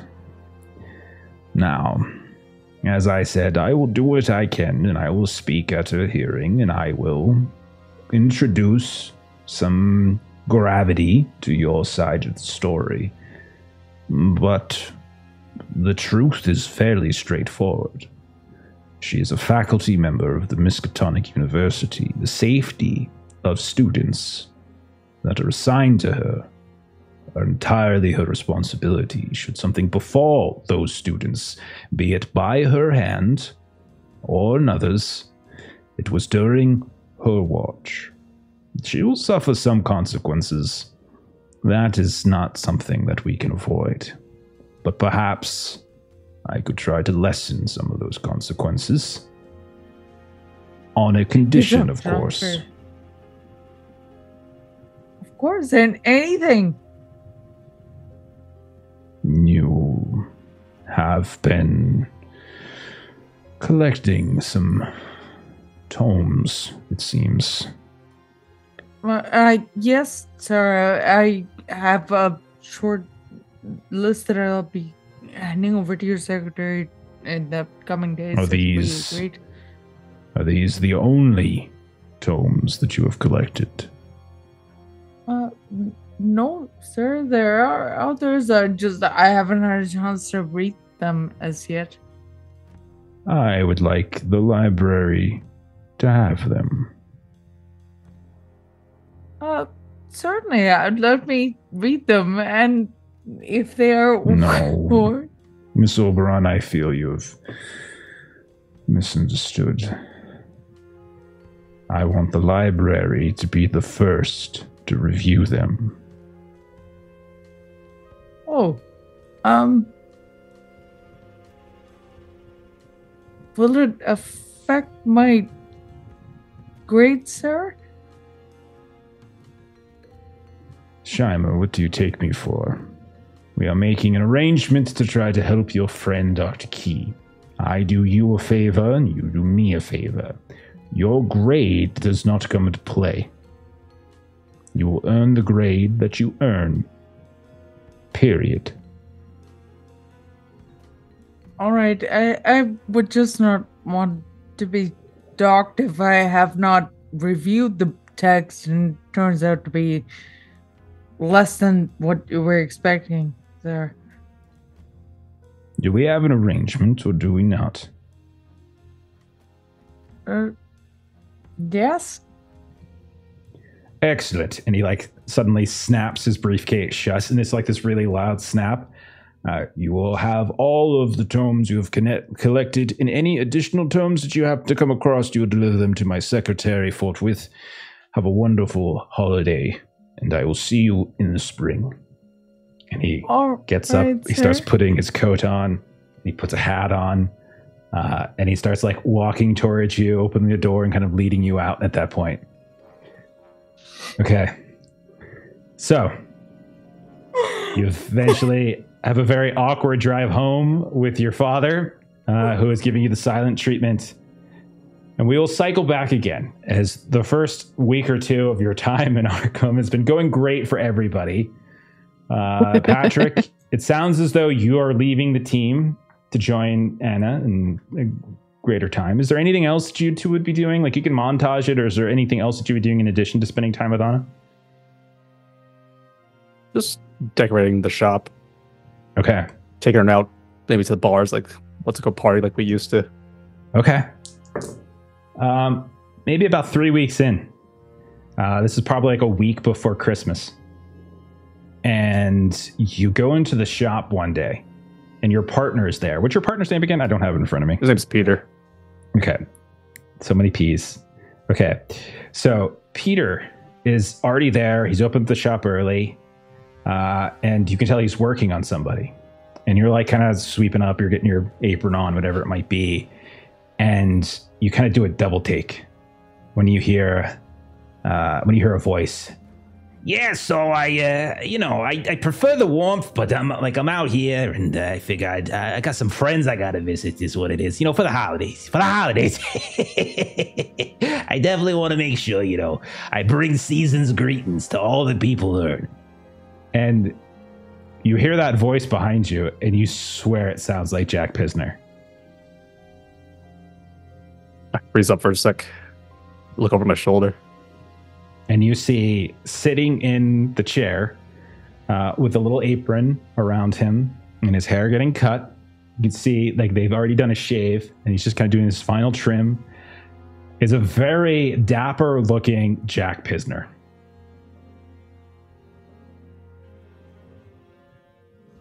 I'll try to signal Peter. Peter. What's that? What's that, Patrick? Excuse me. Excuse me, Mr. Wood. 1 second, please. And he kind of crosses over towards you. Yeah, what's up? I'm almost done here. Can you wait? Can we talk in a few? He's been this guy's he's from California. He's in the movies. It's hilarious. He's telling me all these stories. It's wonderful. Oh, you're taking care of him. Yeah, just take care of him. Oh yeah, sure. And he kind of comes back, and you hear a little bit of an exchange, and again that laugh. And then there's a little bit he kind of cash or coins kind of exchange, and it kind of shakes Peter's hands, and then he looks over at you as he's shaking Peter's hand, gives you a little bit of a wink, and then he turns around to start leaving the barbershop. What did you say his name was, Peter? Wood. Yeah. Eugene. Say anything about me? About you? No. Why would he say anything about you? You go out to... I see what it is. You go out to Los Angeles one time, and you think suddenly you're connected. Everyone knows you. You think you made that big of an impression. Boy, I tell you. No, he did not say anything about you. Well, if you're free, hang these lights up. If I'm free. Hang the lights up yourself. You come in here, goodness. I don't know how Anna lives with you. So he'll start running some some like basically hanging like little bulbs and stuff, here and there to kind of connect back to various outlets and whatnot. Okay. Anything else you want to do? I'll just shrug it off for now. As being creepy encounter. Okay. Marie, last we saw you, there was a rat being eaten by a small mouth behind some garbage cans in an alleyway near where your friend Nancy lives. Do you do anything in the moment? Yeah, unwisely. Like, I would imagine that maybe when she went out that she might have had... she's kind of been trying to take it easy. So maybe she has a little bit of like a cane or something that she's walking with to just try to help her not to exert herself too much. So I think she'll try to take that and just sort of like poke at this and try to see if she can kind of like get the rat out and see what damage she can do to mess this situation up. Okay. Yeah, give me an attack. Just roll brawl. Roll up. I'm going to take 2 for that. So I'm trying to roll under 45 because I'm not going to roll at all. 19. I actually would have succeeded. You take the cane and just smash it, and like you can see like a balloon deflating. It just the lips just go this way and that. And it kind of spits out the gnarled and gnashed top half of the rat, which spills over to the side. Both become inert. And you're pretty sure they're both dead at this point. I think Marie would... She cares about Clara and is curious about this because this looks different from what she's seen before. So she would try to see if she can, kind of take out her handkerchief and try to pick up what sort of left of the rat to try to like take it to the vet to see if there's more substance on this that they might be able to, kind of get that looked at or something, just to try to kind of get some more clear answers. Yeah, when you head to the vet with it, your charm's high enough that you'll probably be able to be seen. And if you mention your cat, they will say that like there's some residue with whatever is in the wounds of this half-chewed rat. Yeah, seems like it's the same thing. And they're like, and then they look at you like, is your cat chewing this? This is pretty big. It's a pretty big rat. Yeah, it's very large. It was in the alley not far from where my friend lives. So sure, if she got into something, this could have been it. Yeah, it's that I guess that puts a few things together. It might have some sort of disease in it, so might be some kind of infection. This color here coming out right there, and you kind of poking around at this, and like, yeah, that's not natural. That's not a color that rats normally make. You see, not that I'm an expert with rats or nothing, but yeah, we see them every now and then. Usually because a cat's choking on them or something. But I guess this kind of similar case, in fact. But no, this looks a little awkward. This looks a little terrible. Maybe they were drinking some like rusted water or something. It has been snowing late, so it could be some moisture, things like that. Or like I said, it could be some sort of infection. Maybe some sort of disease. Is there something that you can send this off to the university or something to try to get an antidote for the disease? Or antidote for the disease? No. Doesn't really quite work that way. But yeah, I got a friend or two over at Miskatonic. Might be curious, but I think they're closed down for the winter. I think everyone went off, So I could take a few samples here and there. I got poke it. I got a friend who's got one of them microscopes. We might be able to look at it a little bit more closely and things like that. But if I find something, I could I could reach out to you if you're gonna be around. You got plans for the holidays? You got a husband or something that you two going out, or I'll be staying with my friend for a few weeks. Does this change any medication that you might have given Clara? Any antibiotics or something that you might do differently? Medication? It's a cat. Oh, well, just bed rest, that sort of thing, you know?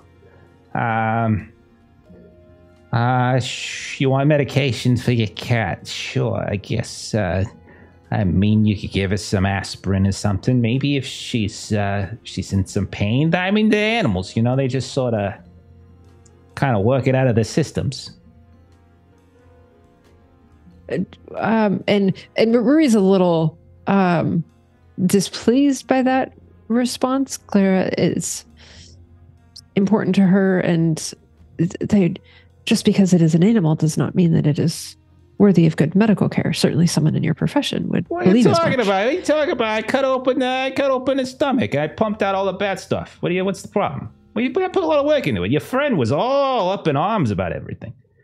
She was like, oh, you got to do this, you got to do that. My friend, she's so high maintenance. She's going to get so upset if something happens to a cat. I suppose I didn't. Okay, geez. Well, we'll bring in all sorts of different, let me go see if I'll get a gas man, I'll see if I get a surgeon out here. Maybe I'll get a brain surgeon. Maybe we kind of take a look at something's in there.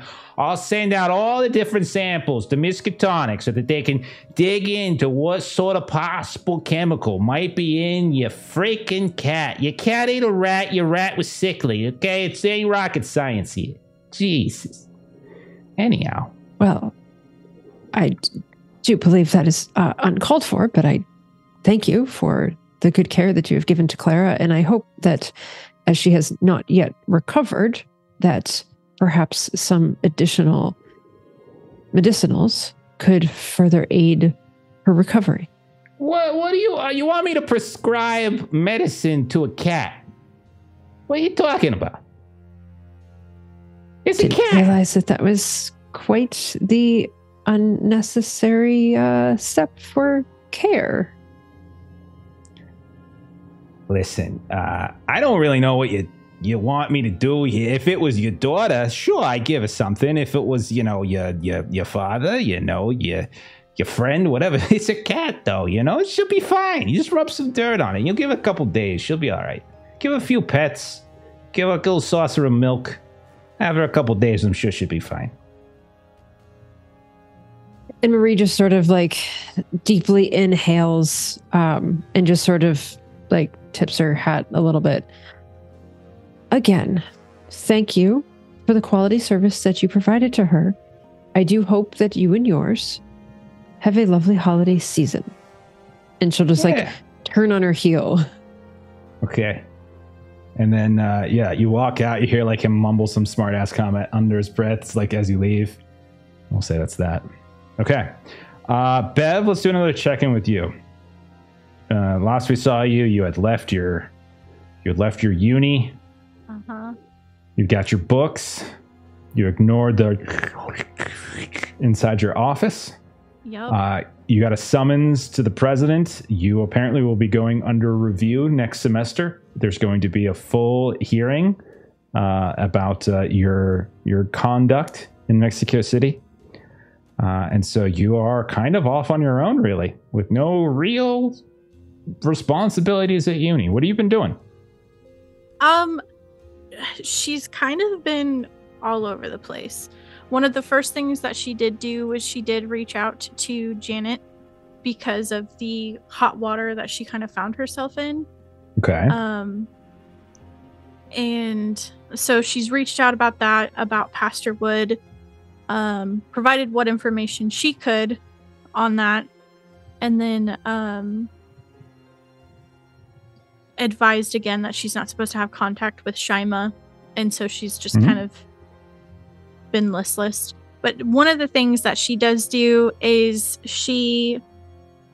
this whole thing has gotten her to realize she needs to learn Thai if we're going to be going to the next step of it. So she reaches out to her coworker Fali in interest of broaching the topic about learning Thai. So she sets up lunches that they have where they go out to a cafe or something and go over the material and whatnot. Sure. Yeah. If you're just doing if you're just sort of getting some training, Folly's a good friend, right? They're not the type of person that's going to just sort of reject meeting with you under concern of getting some blowback from admin. So yeah, we'll say They're over the also course. trying to be kind of clandestine about it, so they're not Clandestine, broadcast. Yeah. Yes, because she doesn't want to get Folly in trouble for Gotcha. interacting with her. Okay. So yeah, we're just doing basically. You're just trying to learn some language stuff. Okay, so like we kind of have our own little mini rules for this. We don't necessarily have to RP it all out, but bring myself back to our own doc. What we have been doing is when you were immersed in the locale, I've been giving you all an opportunity every night to kind of get small little incremental increases to various languages. So each of you probably has a handful in Spanish. Like you're not like perfect, but you got a handful now. So what I'll say is, give me an intelligence test or an education test, I would say, because you're specifically getting somebody who is in the educational field, being educated as these tutoring sessions. We're not going to do the exact math that's up here because you're not fully immersed in it. But yeah. I'll say, give me a test in your intelligence or an education, whatever you prefer. We're gonna do education. Okay, and this will be for the entirety of the time. So this is gonna be like one big study. Ooh, my target was 80, and I rolled an 80. Okay. Nice. All right, so we'll say that by the time you leave Arkham again, you're gonna be at 5% in tie. Okay.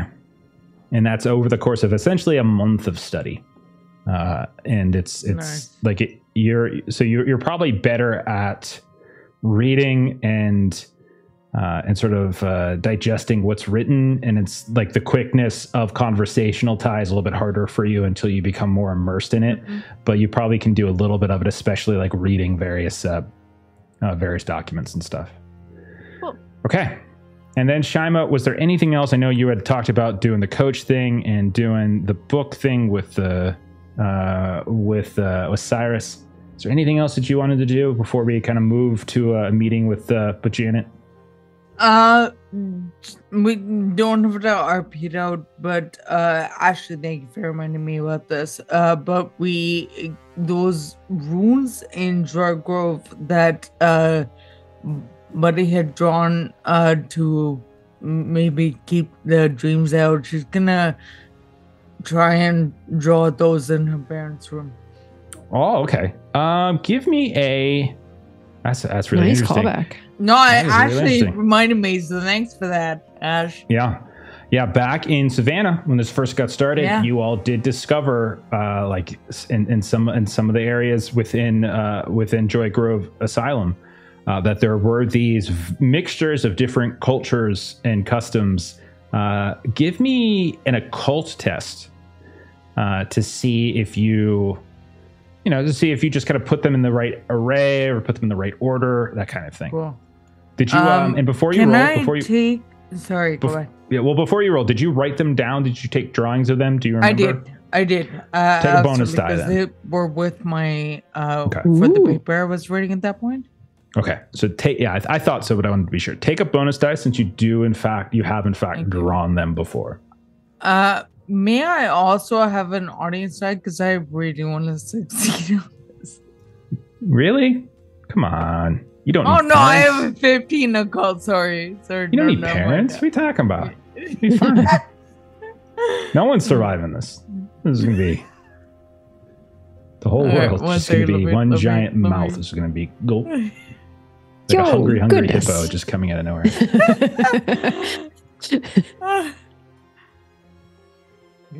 Okay. 17 under 60 or 50. Okay. Pardon me. All right, fantastic. So yeah, you're able to, in a fairly just not, in a careful, clandestine way, sort of like keeping it out of the view of your parents and such, that you get these things out of the way. Okay. So as we start montaging, we'll say weeks go past, whatever holiday celebrations you might have with your various family and friends you have.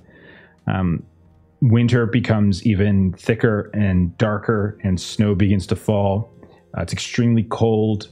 You maybe have loose communication with each other in the course of the next few weeks. At a certain point, you all are invited to a holiday party at the Hotel Miskatonic. It is for New Year specifically, and it is at the behest of Janet Winston Rogers. And each of you get in that message the type of sass that commonly is accompanied with messages to Patrick. All of you are now getting it. And so as you all kind of montage, like putting on whatever it is you put on and heading to the hotel, while that's happening, we're going to kind of cut over. And Stephen, where exactly are we at this point when we kind of open up on a scene? Set it for us. So Pastor Wood's family, I think with the circuit that they go in for the preaching, being the winter, they would have headed south. So they'd likely be in Texas somewhere. And it's still cold because it's winter, but it's not as bad as up in New England. And would they have finally heard from any of my... So. Okay. Because no one really said they were going to... We would have written a letter. No one did. Just, You all had many opportunities to say you did. Anymore. The only person who said that they did any sort of contacting was Bev. And I'll say, and Bev, that most likely would have been a letter, because I think with how much they travel, phones probably doesn't make sense. But you could probably have given a letter to Janet. And whatever effects we had of his from his box, she would have brought that to be mailed back. And I'm going to say that because Janet is very classy, maybe she sends, at some point over this month, sends Frank Kearns. And sends Frank Kearns in the plane, in the Silver Lance, through the horrible winter, and with whatever belongings they have of Pastor Wood, whatever you would have had on the plane. Unfortunately, your body wasn't recoverable, so they weren't able to get whatever you had on your person, but maybe some of the things that you left on the plane or in your baggage or luggage or whatever. And so we'll say Frank Kearns delivers in person this news with some of the belongings. So we'll say as a little added. So continue. Yeah. So then I imagine Frank Kearns would be walking into the big tent with some of the belongings, and his Pastor Wood's brother Elijah would be there along with Carmela. And they get hit with the news, and there's a few moments of silence. Carmela sits down on the stage. Elijah would go and start looking through the things from Pastor Wood, and he would find a bundle of letters that have some twine wrapped around them, tied, and each one is actually addressed to Elijah. But Elijah doesn't open them, and he just turns to Carmela and, Carmela, I believe these would be for you. And he hands her the bundle. And actually, hold on one second. And Elijah goes and moves towards one of the trucks that packs up this whole show, and goes through one of his own personal pieces of luggage and grabs out another small box of letters that are all addressed to Elijah. None of them have been opened whatsoever. And he grabs this box and he hands them to Carmela. And by this time, I imagine Carmela has opened the first of these letters from Frank. Each one of these letters, after you open it, the letter inside is addressed to Carmela. And for every day that Pastor Wood has been gone, going back years, from these investigations to his time as a Texas Ranger, he's written a letter to Carmela, just telling her his thoughts of the day, things like that. Just not necessarily a journal of things that have happened, but just how he's been feeling. And each one ends, and if this is my last letter to you, I want you to know I love you. And just 100 of these letters from all the trips he's gone on over the years have been addressed to Carmela. That's lovely. Absolutely lovely. I'm going to say, at some point, as Carmela's reading through them, Frank is going to pull Elijah aside, the brother. And he's going to do this discreetly in a way that maybe Carmela's not around. And you can play Elijah if you like. And Frank will say, I'm very sorry for your loss. Your brother he's a very, very good man, very righteous in his own way. And I gotta tell you, I am a little worried about the rest of the team without him being around. anyhow, that's not your problem here. But and he kind of reaches inside of his jacket and he pulls out this big, thick envelope, and he hands it over to Elijah. I know nothing could bring your brother back, bring back Carmela's husband or Obi's father, but Miss Winston Rogers, she wants to honor Mr. Wood, Pastor Wood, and in some way she wants to ensure that his son is well taken care of and that your church is well funded. She's not a believer unto herself, but she believes that the folks that work for her are well taken care of, and there's some funds in there that hopefully will help you all in the time to come, and it is her hope maybe that some of it is used to give the boy an education, and when the time comes, if he has interest in academics and such, Miss Winston Rogers is she has many friends in many places, universities, academics, the workplace, and she can look out for the boy when the time comes. Elijah opens this envelope and sees all the cash, and you see a grimace come over his face at first, and he pushes it down. Mr. Kearns, was it? Yes, Frank. I have to admit, for me, this feels like blood money, but one of my brother's dreams was to be able to stop traveling and settle down and build a church. I think this might accomplish that dream. Now, I'll make sure that little Obi is taken care of and he'll get a fine education. I understand the initial reaction. I'm glad that you are willing to accept the offer, and he reaches again into his coat, pulls out a card, hands it over, and it's Janet Winston Rogers, like her actual card with contact information for her offices.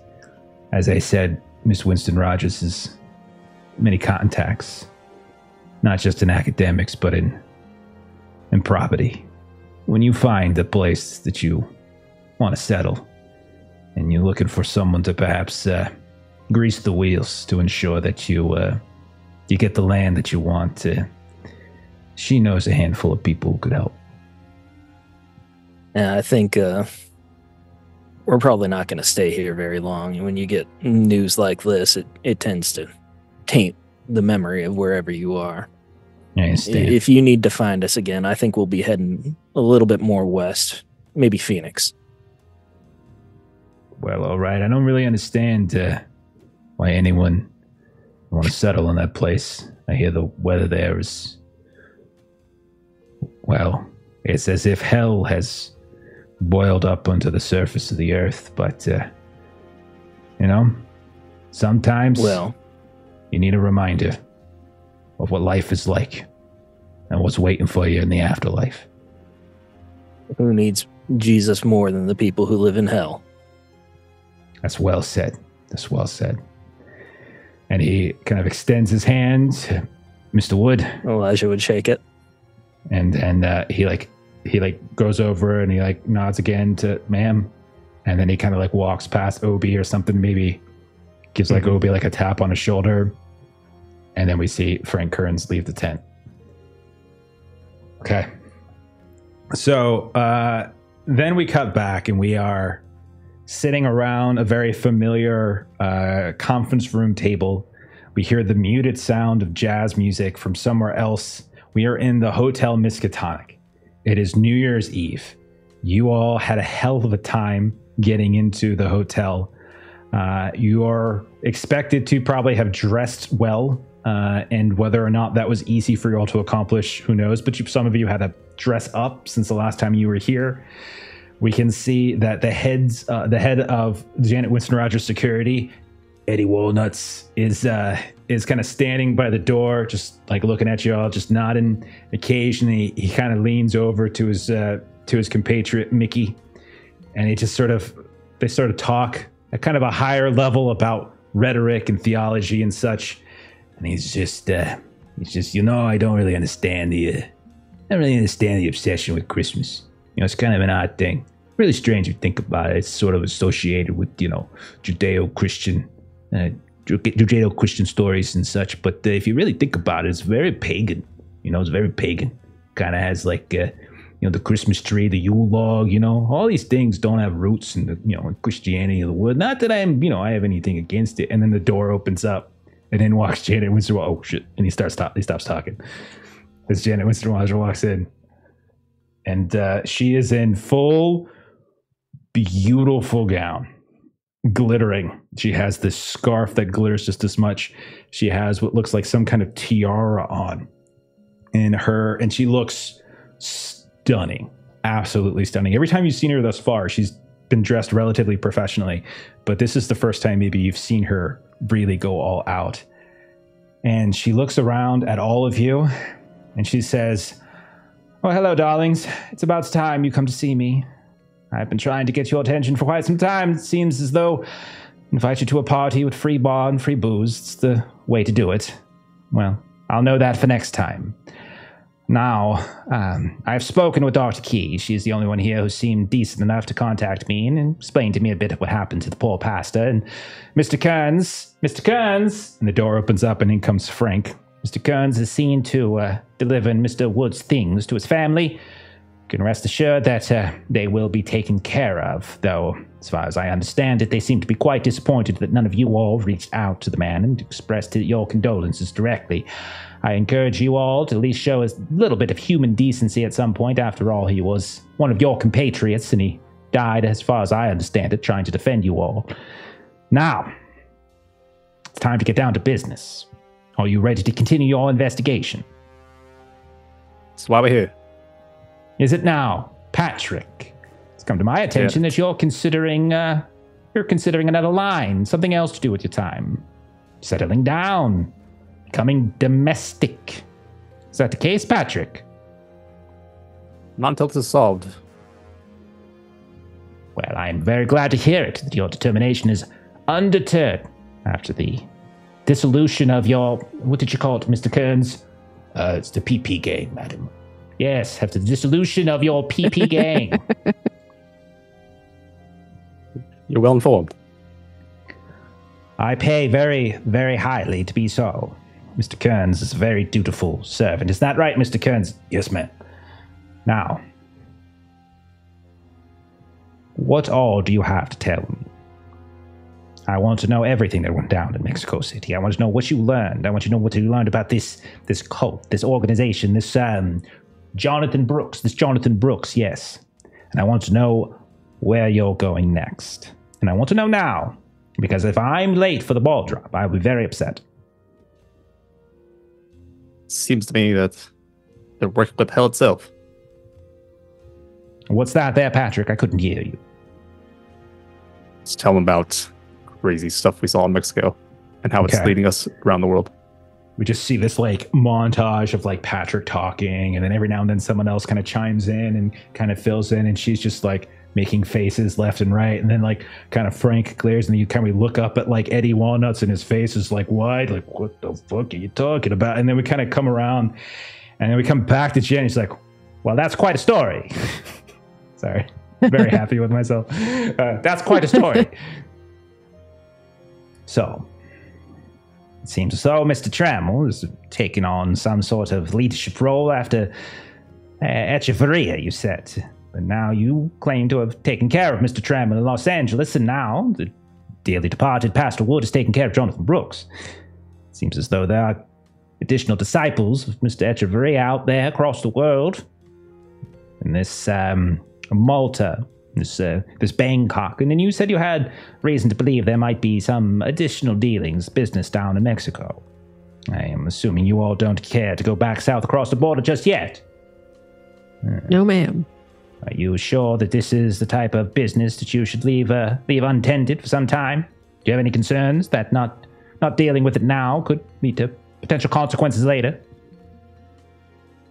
It would appear that this is a multi-pronged investigation, and spending time in any one place means that things are developing further in another. We cannot be at all places at once.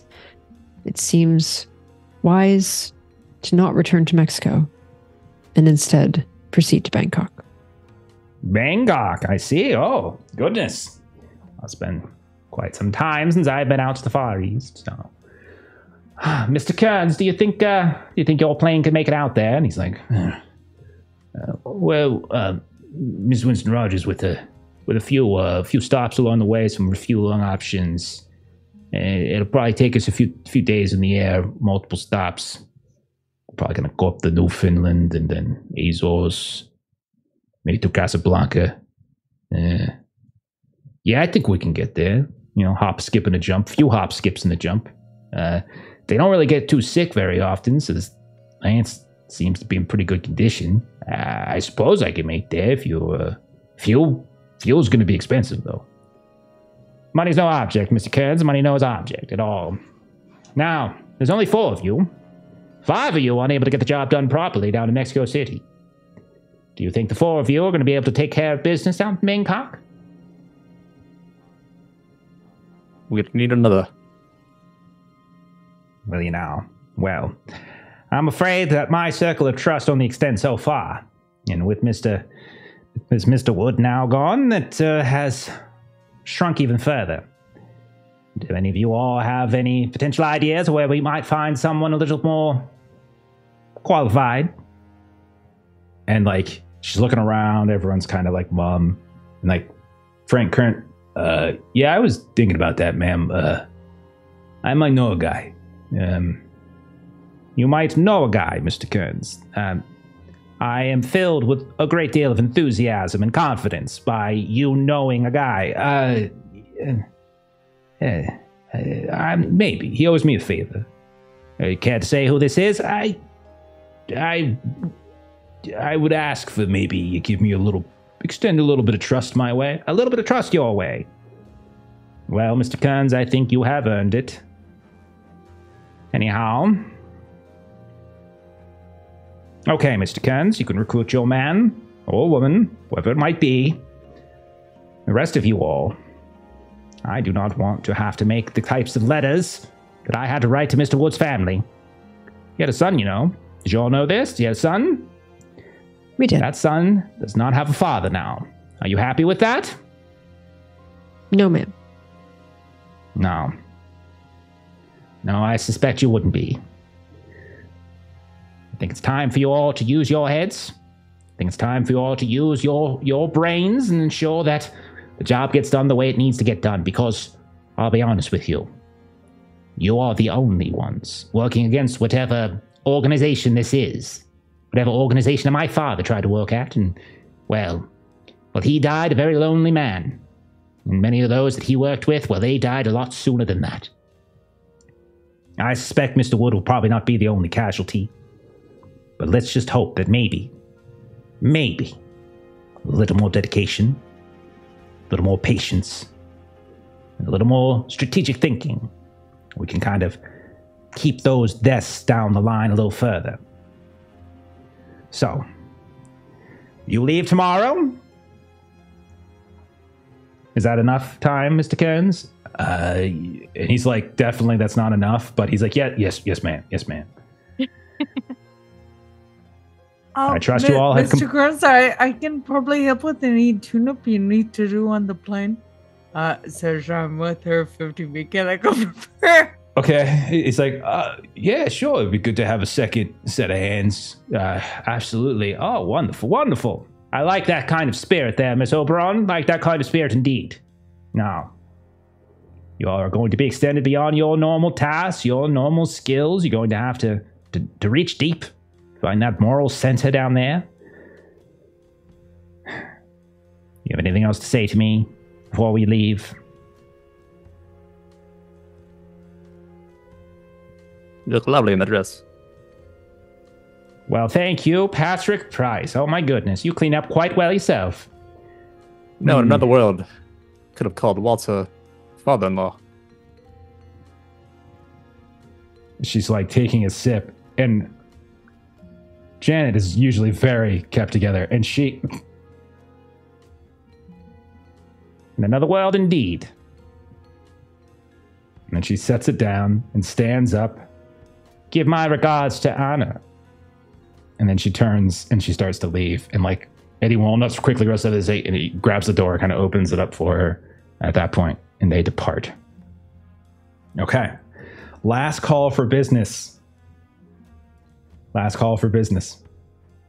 Did Well you guys done. have anything else? You made her nearly go choke first. on her champagne. That was so good. That was amazing. Love it. Takes me a second to get into her voice, but it's really fun to do her voice, you know? Yeah. Surprise. Mr. Wood, Pastor Wood, Miss Wheaton, Miss Oberon. I just have to like kind of keep moving my head up and down when I do it. Like, hello. It's the arc. It's the art, yeah. Each word has Each arc. one.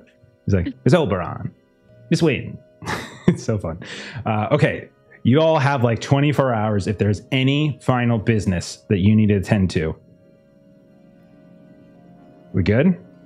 Yeah, I have this. Depending on the role with Anna, Yeah. then I'll see what happens. Okay. So let's go ahead and do that then. As you go back to Anna and you tell her, do you tell her you're leaving again? Yeah. Going to Bangkok. Okay. Is it It's Is it just New like Year's that. Eve? That's how he says it. He's going to be. Okay. So set us the scene. Is it morning of New Year's Day? Is it late at night, New Year's Eve? Is it like literally as you're packing or as you're going out the door, she catches you that you're going to leave without telling her? What's the scene? Okay, I'm coming home, scrambling to pack. Just come question me. I'm gonna tell her.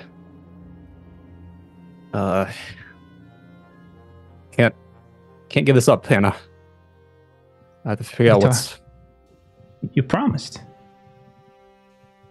You know how it is, Walter Winston. He's like a father No, to me. I don't know how it is. You had a father. Walter was not your father. Walter was Janet's father. It's for Janet, isn't it? It's for Janet. This isn't for Walter. You could tell. You know, I didn't want to say my father was right about you, but what kind of man leaves his fiancée to go traipsing around the world? If it was your father, I would have done the same. And if it was If my it was father, my father, I would have gone with you. But not this other floozy's father. She had a time. She's got her money. Is that what it is? Because I don't have the money that she has? oh, the money's not a problem. Okay. Let's do the roll and we'll see how this resolves. Because this isn't going to Okay. resolve well one or the other, but it could resolve like tragically. Yeah. Badly. Would you want a booster too? No, I get a bonus die already, so that's He fine. does already get a bonus die, yeah. Because you have But spent you the got last real month low with her. sand.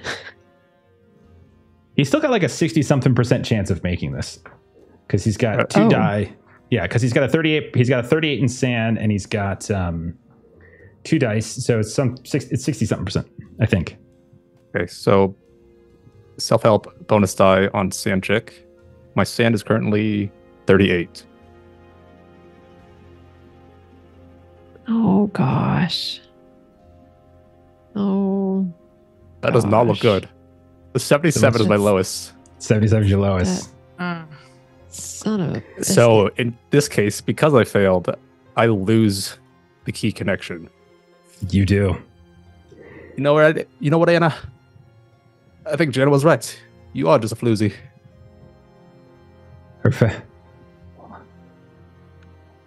Those are not the words of a gentleman. And she like, if you gave her a ring, she's like pulling it up. Those are not the words of a gentleman at all. And she throws it right at your face. And she storms out of the room. You hear like the sounds of her weeping. You hear something getting knocked over and crashing, like a vase or a clock or something like that. You hear the door open up. I hope you two are happy together. And then the door slams. And Anna is no longer your key connection. The engagement is off. Rip. The good news. Oh my gosh. There is good news though. Okay.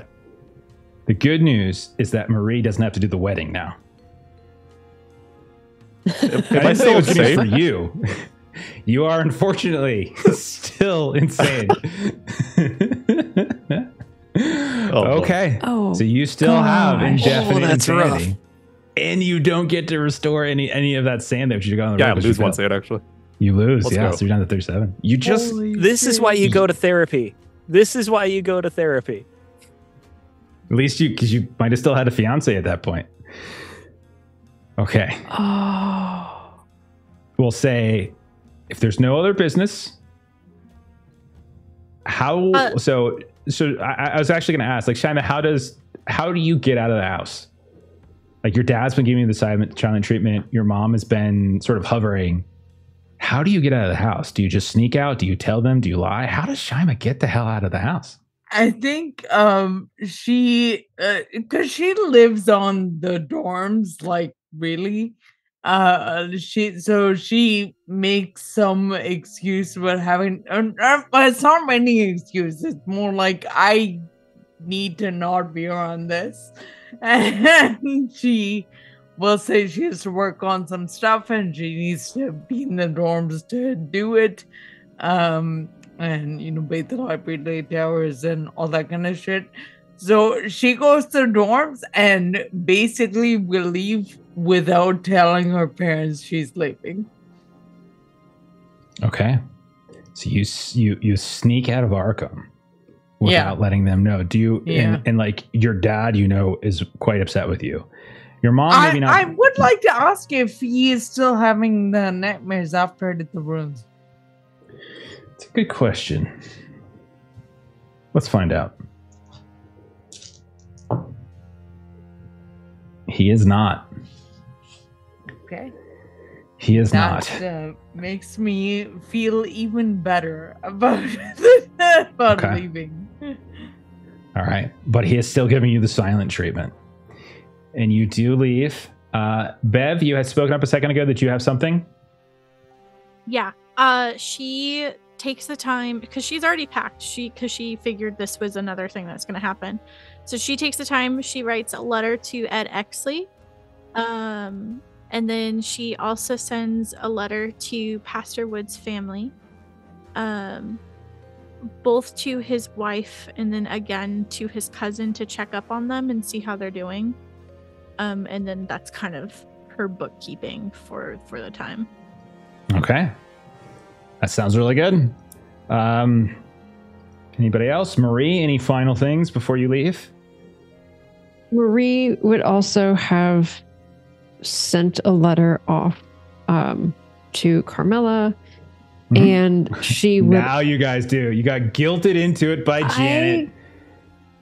I mean, yeah, she thought she was good by just telling your Janet. Priority.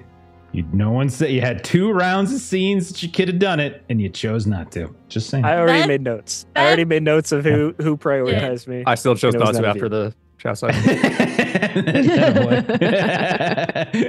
It's what Pastor Wood would have expected. Go ahead, Melissa. I'm sorry. Go ahead. So would have sent off the letters and would have gone back to there's a record store, music store that she'd gone to last time she was in Arkham. And she's looking sort of similar how Dr. Key was sort of trying to learn the language a bit. She was trying to see if she could have gotten any records or anything like that, kind of local music kind of in the area where they're going in Bangkok. So she, not thinking that there would be a high chance of success, but would definitely try to see if there was anything either through the university's collections that they might have or anything like that, some musicals or theater or kind of anything like that, and just on the off chance she may not be successful, but she'd give it a try. I feel like that would probably take a lot of work actually to find. I think it's a little different for Mexico City music to travel north across the border. It's another thing for Bangkok music to travel all the way over. And so I'm not saying it's not possible, but I do think it would be more of like a library use kind of skill. Like you're digging into trying to find something that could potentially qualify. So I would say give me a library use test, and I'm going to want a hard success for you to have found something of substance. Sure. Okay. 24 library use. I'll take 1, so it's a 34. 86. Okay. You certainly find some music here and there collected, especially in libraries here, kind of, and some of it's recordings, like these really choppy recordings, and some of it's, some of it's playable, but like you can't like sort take it with you. But you don't really find anything as perfectly suited the way you found the Laetitia de la Luz album. Yeah. So, she thought it might be a long shot, but she'll kind of give a last pet to Clara. You're going to take her with you? Well, we did talk about that. Okay. This would be a lot, I suppose, to leave with her friend Nancy, I suppose, now that she's ill. It's one thing to take care of a healthy cat. It's another thing to... So is that a yes?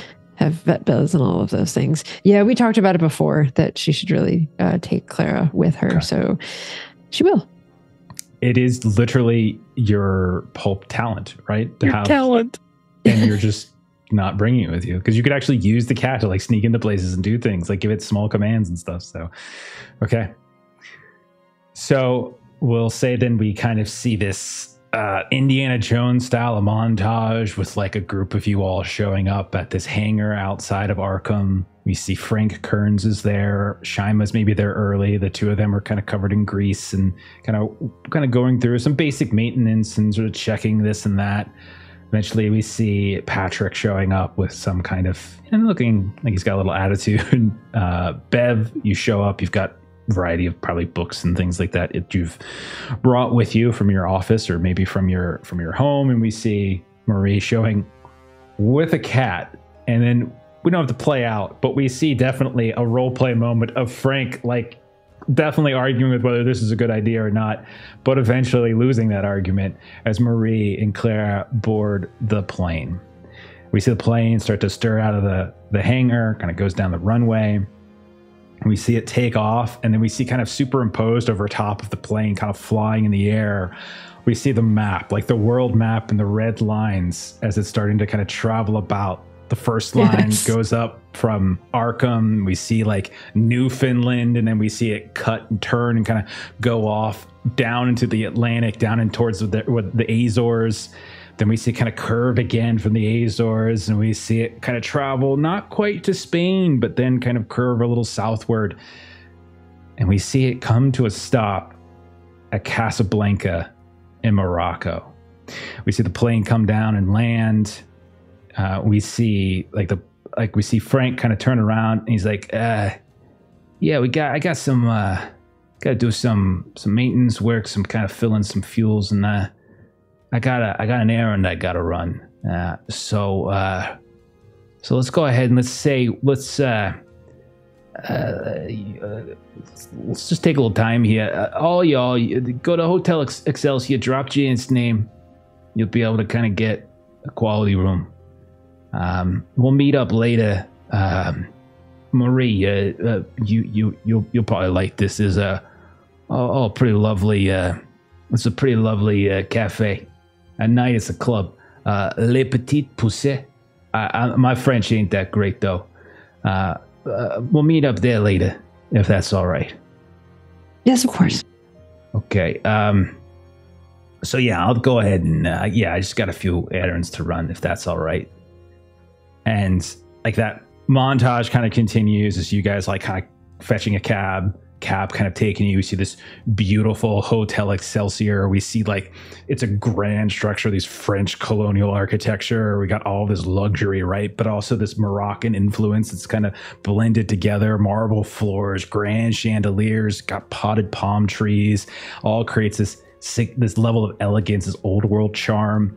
We can see the concierge desk is staffed by these like impeccably dressed attendants, and we see this conversation happening between the four of you. They're kind of fetching your bags and they're bringing you up to these rooms. You're going through like a lobby that's got all these intricate rugs, these Moroccan and Art Deco patterns kind of hanging either from tapestries or over top of the marble in some places. And while all of you are getting settled in this hotel, we kind of cut and we see in a far less luxurious part of town, not even remotely as glamorous. We see a very kind of rundown dive bar of a sort. It doesn't even have a name on the outside. It's just kind of looks like a couple walls kind of stuck together, and there's just a handful of folks that are outside kind of smoking cigarettes, and we see a taxi pull up, and we see getting out of the taxi is Frank Kearns.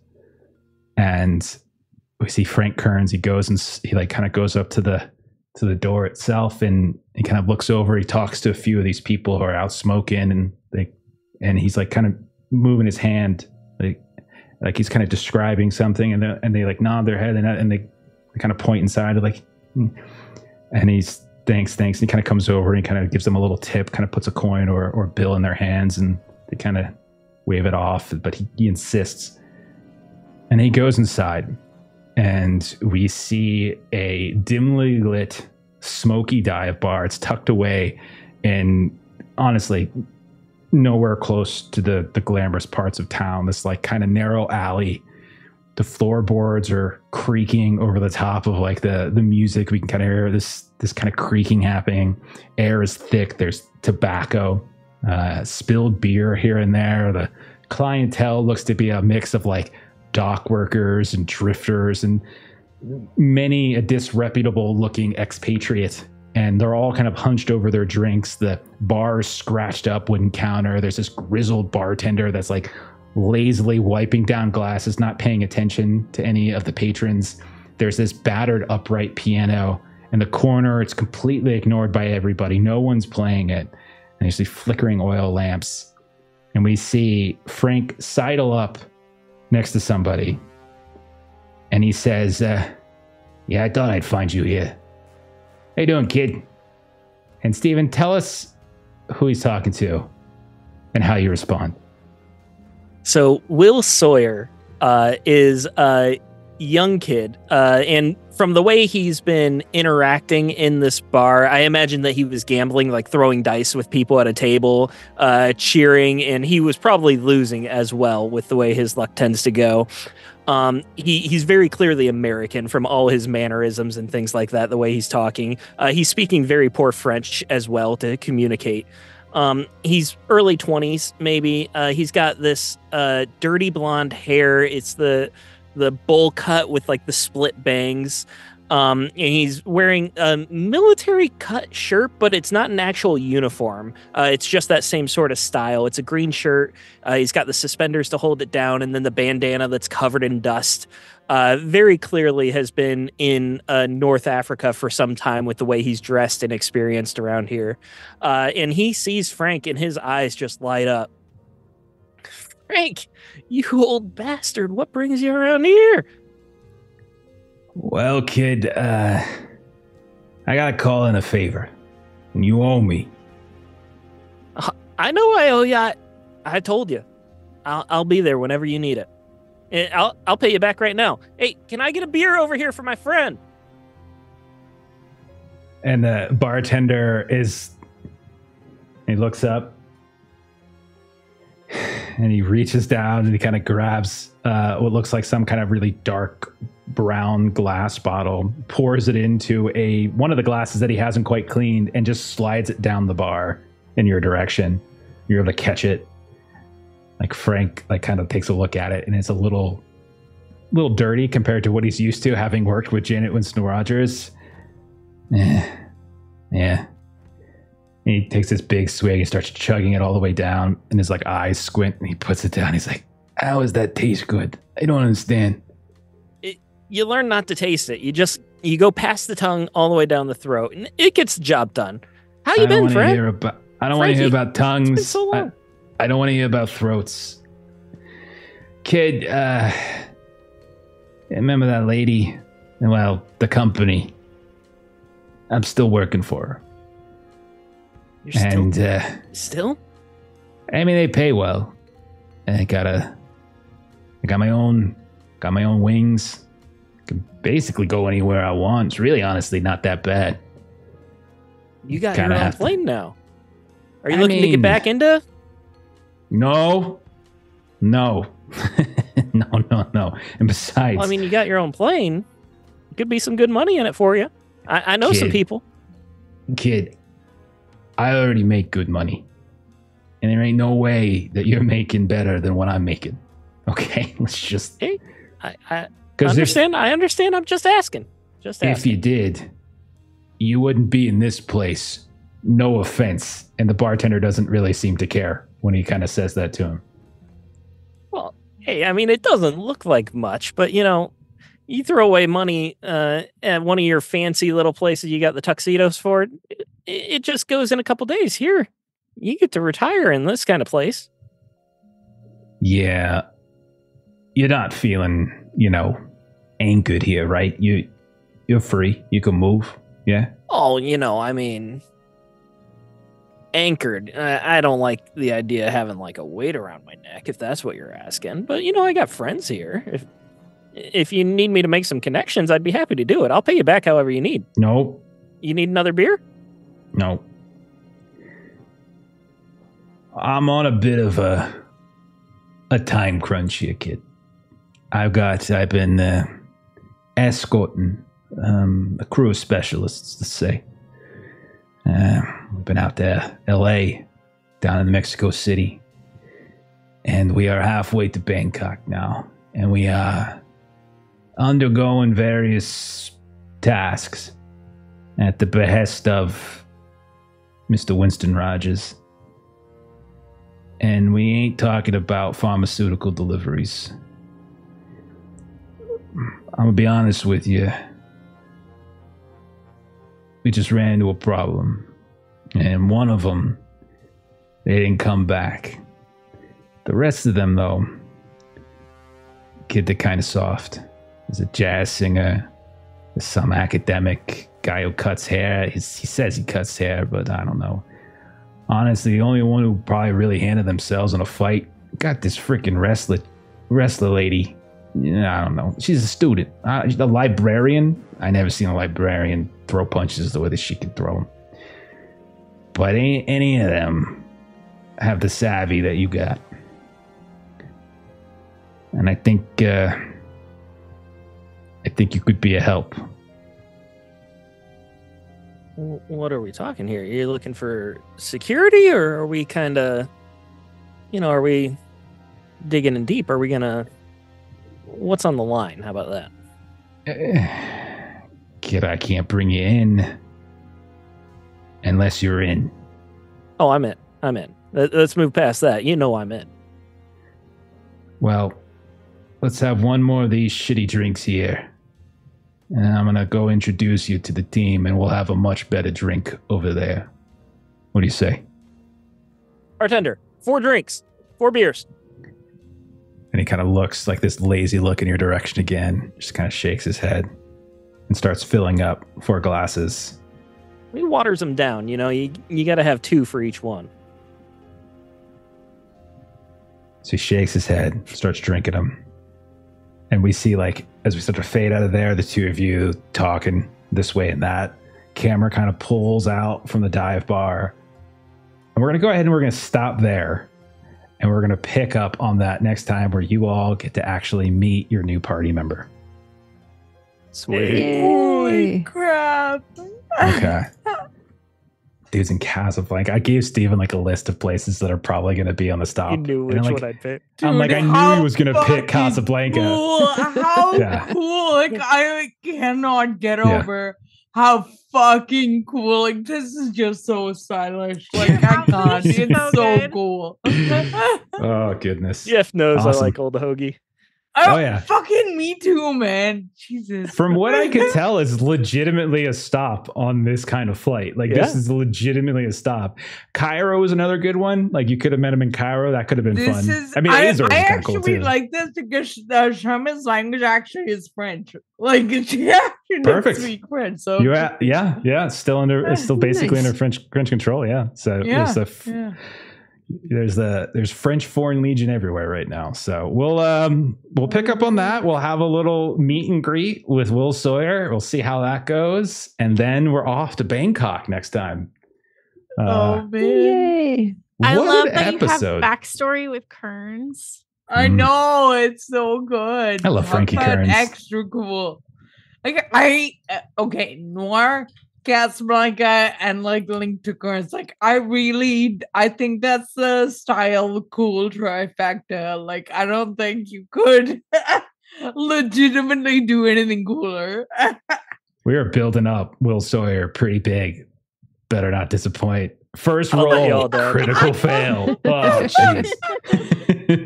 You said none of them have the savvy like I do, and I'm looking at my 50 intelligence, my 60 education. I mean, knowing what you've done, you know, they're all proper people, you know. Yeah. They're all proper. Straight smart. I'm not book smart. Like a whole nerd. Like Charlotte's just so a massive nerd. You are so wholesome. You just get you can't. Oh my god! Like you got I felt kind of bad at when I started down the path with the BAF stuff, but I'm like, no, this is perfect. Actually, it was so perfect. It was so perfect. Dev is losing her job. Patrick just lost his freaking fiance. Shima, her relationship with her dad is really not good at all. Marie, your cat is eating dead rats / been affected by nectar, maybe ? So is the cat your key connection? No, I always forget her name. Nancy. Nancy. Nancy. Your friend. My key connection is probably your parents, I would think. Parents and parents and best friend. Yeah. And so like Patrick, you'll eventually have to come up with another one. Hey man, if you want to be you want to explore that other world, you can do that too. I do that too. Yeah, I'm just being lazy in every place we go to, so. That is true. I have been throwing starlets at you left and right. Like, yeah, that's so good. All right. Well, it's great to be back to Call of Cthulhu. It felt good. So it felt good getting back. I'm so glad we're back. Really great. Yeah, we had to ease back into it. I'm excited for Bangkok. I'm worried. We're back in the comfort zone, you know? Like this is where we're meant to be. This is it, right? This is good. I had my dress hanging up in the room last night because I washed it, and I was like, I get to wear it today. Nice. This is fun. I really, truly love what we've been doing with this. Like, it's so fun. Like, I really enjoy it. Like there's like the noirish angle. We got all sorts of gangster shit going down. Like there's mafia stuff every which way. I honestly, if we had a little bit more time, would have flirted so awkwardly with Eddie Walnuts. Yeah. I know you wanted to, but I'm like, man, we're 2 hours in. I haven't introduced Steven's new character yet. We gotta go. Him so much. Like, he had some really good point questions actually. Really, yeah. That's what I want to be. I want him like just envision like Paulie from Sopranos, like pointing with his index and is like doing this. But having like really good philosophical and theological points. That's what I want. Very well spoken, abstract conversation. God damn. Oh, he's so good. If you guys die and anyone wants to play Eddie Walnuts, we can work it out. So okay. So it's a lot. It's been fun. It's fun to get back to this. And we'll pick up next Saturday. We're back to every week, every Saturday. And we'll see how it goes. We will get to Bangkok next week. I think we'll probably we'll do a little bit of time in Casablanca first to kind of do some team building exercises. And then we'll head off to Bangkok. So let's go ahead and do some closing plugs and we'll get on out of here. And Steven, we're going to start as we always do with telling you to shut the hell up and let Maitreyi have the floor. Maitreyi, where can we find you on the internet? I am very happy to be back to this, and I'm even happier to be back to that joke because I am either plays games on YouTube or make system agnostic or multi-system content by the stream places that you should check out if you feel like checking out. Fantastic. Awesome. Steven, good sir, what do you got going on? I got a lot going on. I have created my own tabletop RPG called Huckleberry. It's a Weird West game. It's really flippin' awesome. You should check it out. If you want to play it, you can join our Discord, and I run sessions there. If you want to see it played, you're already checking out the Adventures in Lollygagging YouTube, and they've ran 4 sessions of it, and it was amazing. So, yeah, there's no reason not to check it out. And then also, I'm getting back to Star Trek next week. I'm jumping ahead here, but on Tuesday, I'll be running a Star Trek again, so I'm excited about that. That's our Corpse Rattler. Yes, indeed. Yeah, you can jump ahead. That's fine. No worries. I love Star Trek. I'm having so much fun with Star Trek. Oh my God. It's been great. Absolutely great. I really enjoy it. Okay, then. Let's do some closing plugs for us then. I think the plan is Tuesday for Outgunned. I keep saying it that way because I might collapse in a heap later tonight. We'll see. But that's what's on the schedule. You just said Tuesday. No, Monday. It's Monday. Good. Are you trying to? Yep. You trying to kick me out of the GMC? Steven, there's something I gotta tell you. No, Steven. It's something I gotta tell you. Then Tuesday, as Steven has already mentioned, we've got Star Trek. Thursday next week, we are playing Arzium. We just started that up a couple days ago. Oh my God, it was so much fun. Kind of whimsical, fantastical, steampunk based upon some board games that we love. So come check that out. We get to see Kipser and Aaron.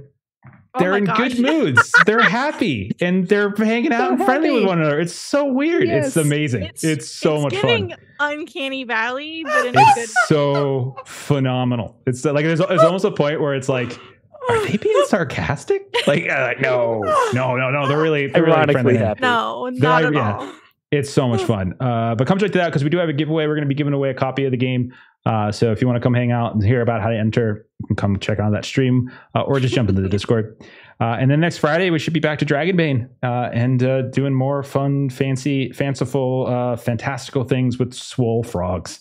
And that's that. We had a couple raids tonight. Melissa, do you have them? You have them already? I believe. Tales of Myth and Mayhem, of course, our good friends over there. Valdrianth came through. Am I missing any?